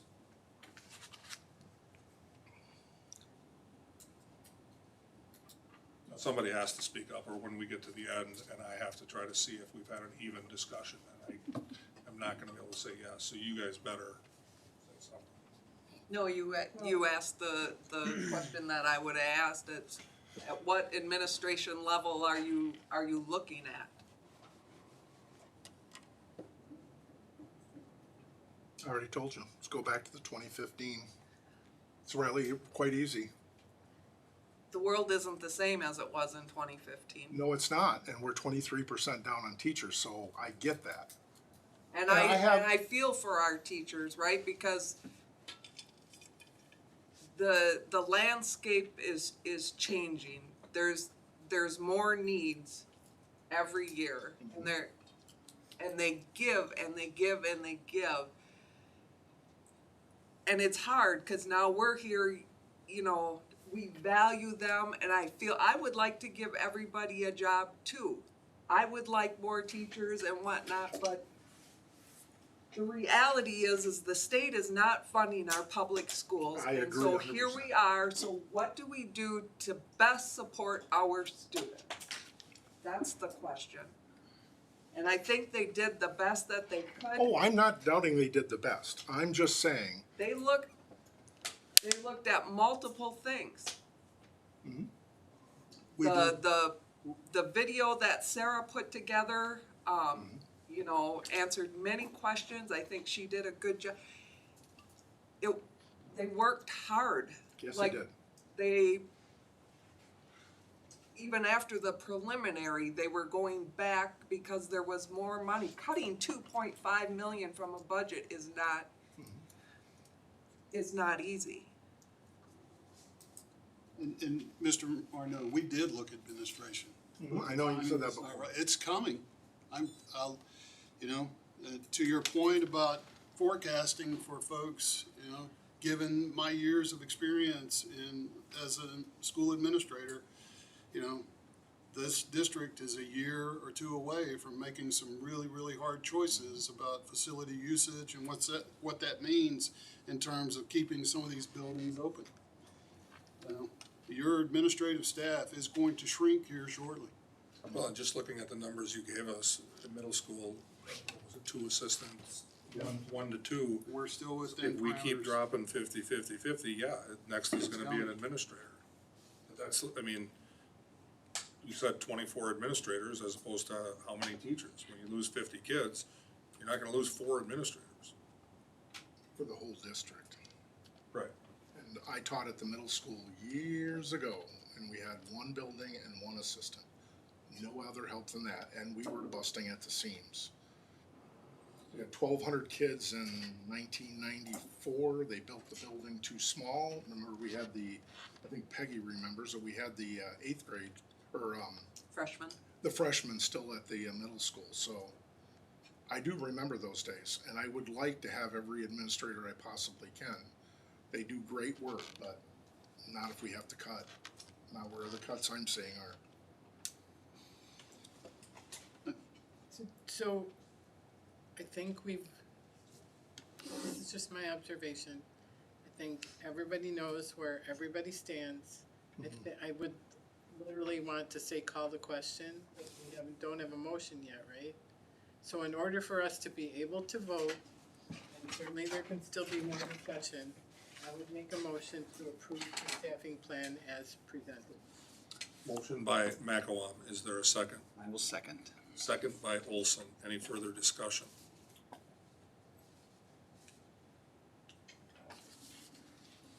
Clerk, roll call, please. Sharon McElwain. Steve Olson. Aye. Dennis Fear. Aye. Sherry Jasper. Aye. Dave Martineau. Nay. Peggy McKillop. Aye. Dave Check. Aye.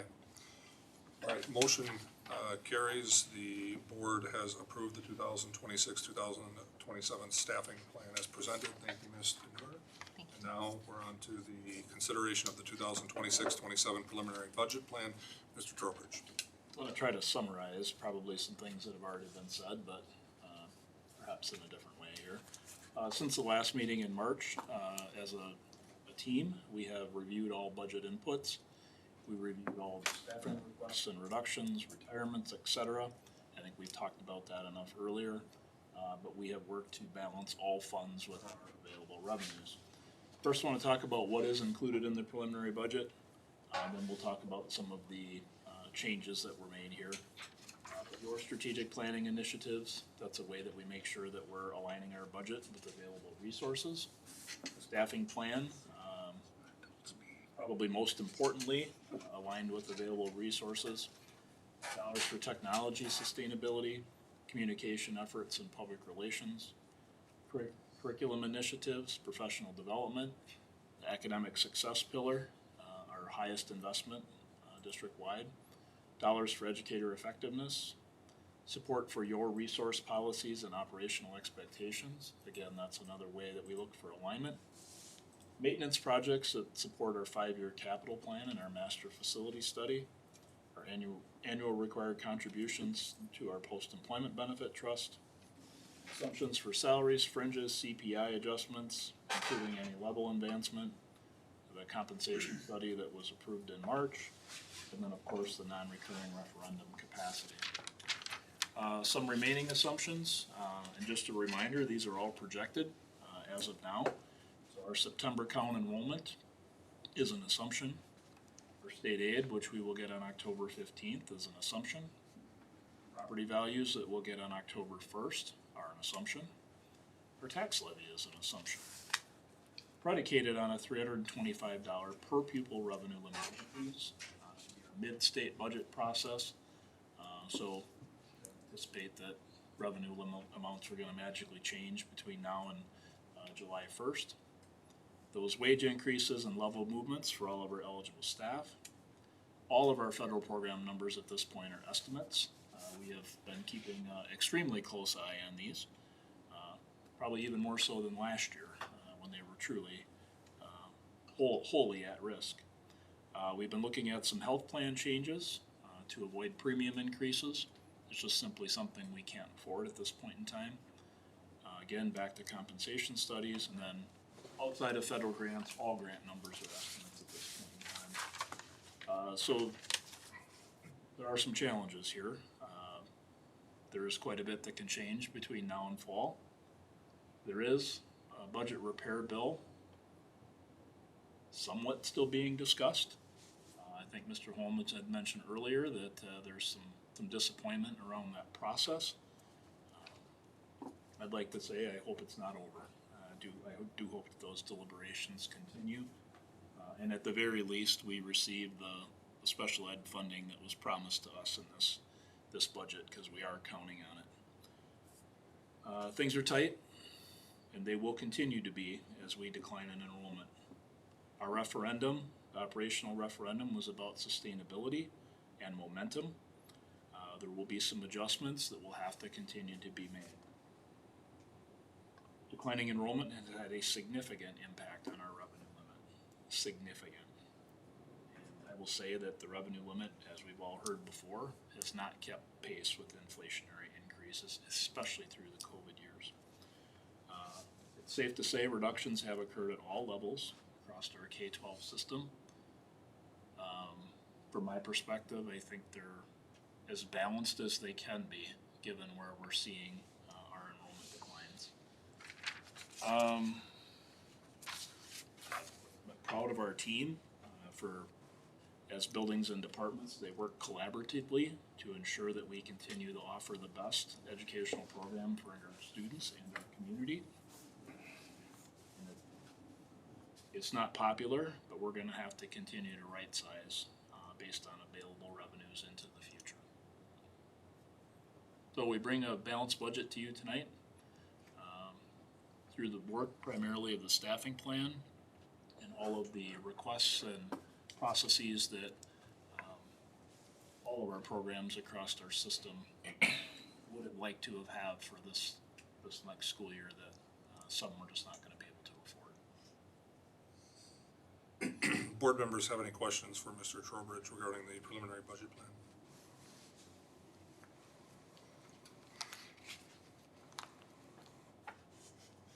Hearing none, the recommended motion is to approve the 26-27 preliminary budget plan as presented. So move. Motion by Olson, is there a second? Second. Second by Tudor, any further discussion? This is the preliminary budget plan, I think we can do it by aye vote. All those in favor say aye. Aye. Opposed? Nay. All right, motion passed on a 6-1 to approve the 2026-2027 preliminary budget plan as presented. Next is communicating with the board pursuant to OE 9.2, Student Code of Conduct Review Committee update pursuant to 12.01, and who is on the? Me. On the what? The Student Code of Conduct Review Yep. Committee. I don't even see that we have that. I was gonna get one. Okay. And then I'll let the employees afterwards, but there were some specific things I wanted the board to be aware of. Ms. McMasters and I would like to provide a brief update on the work of the Ad hoc Student Code of Conduct Review Committee. The committee met on April 15th to review option C, our amalgamated draft of the revised policy 5500 and its administrative guidelines. And thank you to our student representatives for taking part in that process. Committee members provided thoughtful guidance on several areas, including personal device coverage, grade span application of consequences, and staff professional development and the timelines associated with that. Updated materials have been distributed, and we are currently awaiting committee information for the that the documents are ready for Neola legal review. Barring unforeseen concerns, we anticipate bringing a formal policy adoption recommendation before you in May. Ms. Jasper and Ms. McKillop were certainly a part of that process. Anything in addition to add to that? That's just an update, nothing to, no motion item, so. Good. All right, I'm gonna turn it over briefly to Angela for a couple of parts of these, because as many of you know, our computers are down, and so we don't know. Next is discussion of board activities, so I don't know what was on that list, but if you could take them off.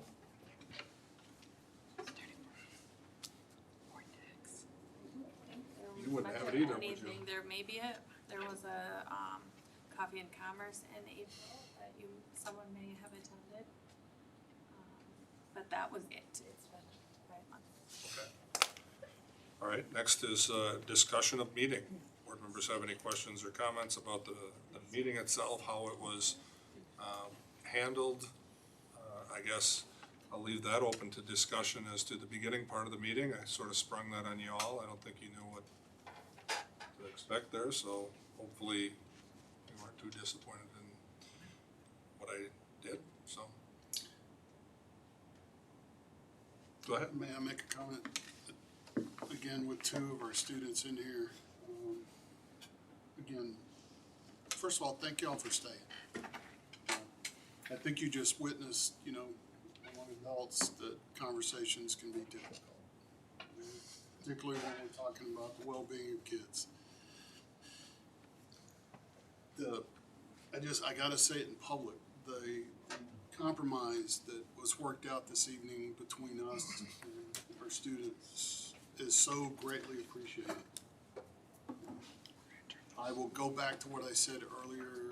I love y'all, and I care deeply about you, and the way y'all stuck to it and the way y'all worked through it is commendable. Our student body in Chippewa Falls Area Unified School District are wonderful students. And, to Mr. Martineau's point earlier about how you conducted yourselves and everything, it's also, it's great to hear. And I'm hopeful that both of you will be there on Wednesday night. And, if there's anything else between now and that time, please reach out to me and Ms. Goodman and let us know. Thank you. All right, next up is future agenda items and upcoming events. We have April 29th is the student representative interviews. We already had one, I think, and the rest are Wednesday. April 30th is the retirement celebration, Market on River. May 6th is the policy committee meeting. May 6th is also the Excellence in Education banquet at Lake Wissota Golf and Events. May 8th is Coffee and Commerce at the Riverfront Park. May 13th is the special board meeting at 5 o'clock p.m. May 20th from 6 to 8 are the Senior Scholarship Awards. May 21st is the CBHS graduation and signing ceremony at 12 p.m. at the Chippewa Valley High School, Douglas Avenue. Respond to Angela.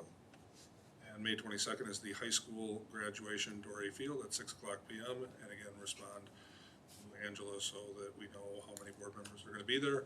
And finally, May 26th is our regular monthly board meeting. Anything else to add? Any board member, anything coming up that they want to add that is not on here? Okay, hearing none. All we have left is a motion to adjourn. Motion by McElwain, is there a second? Second by Beer, any further discussion? All those in favor say aye. Aye, opposed?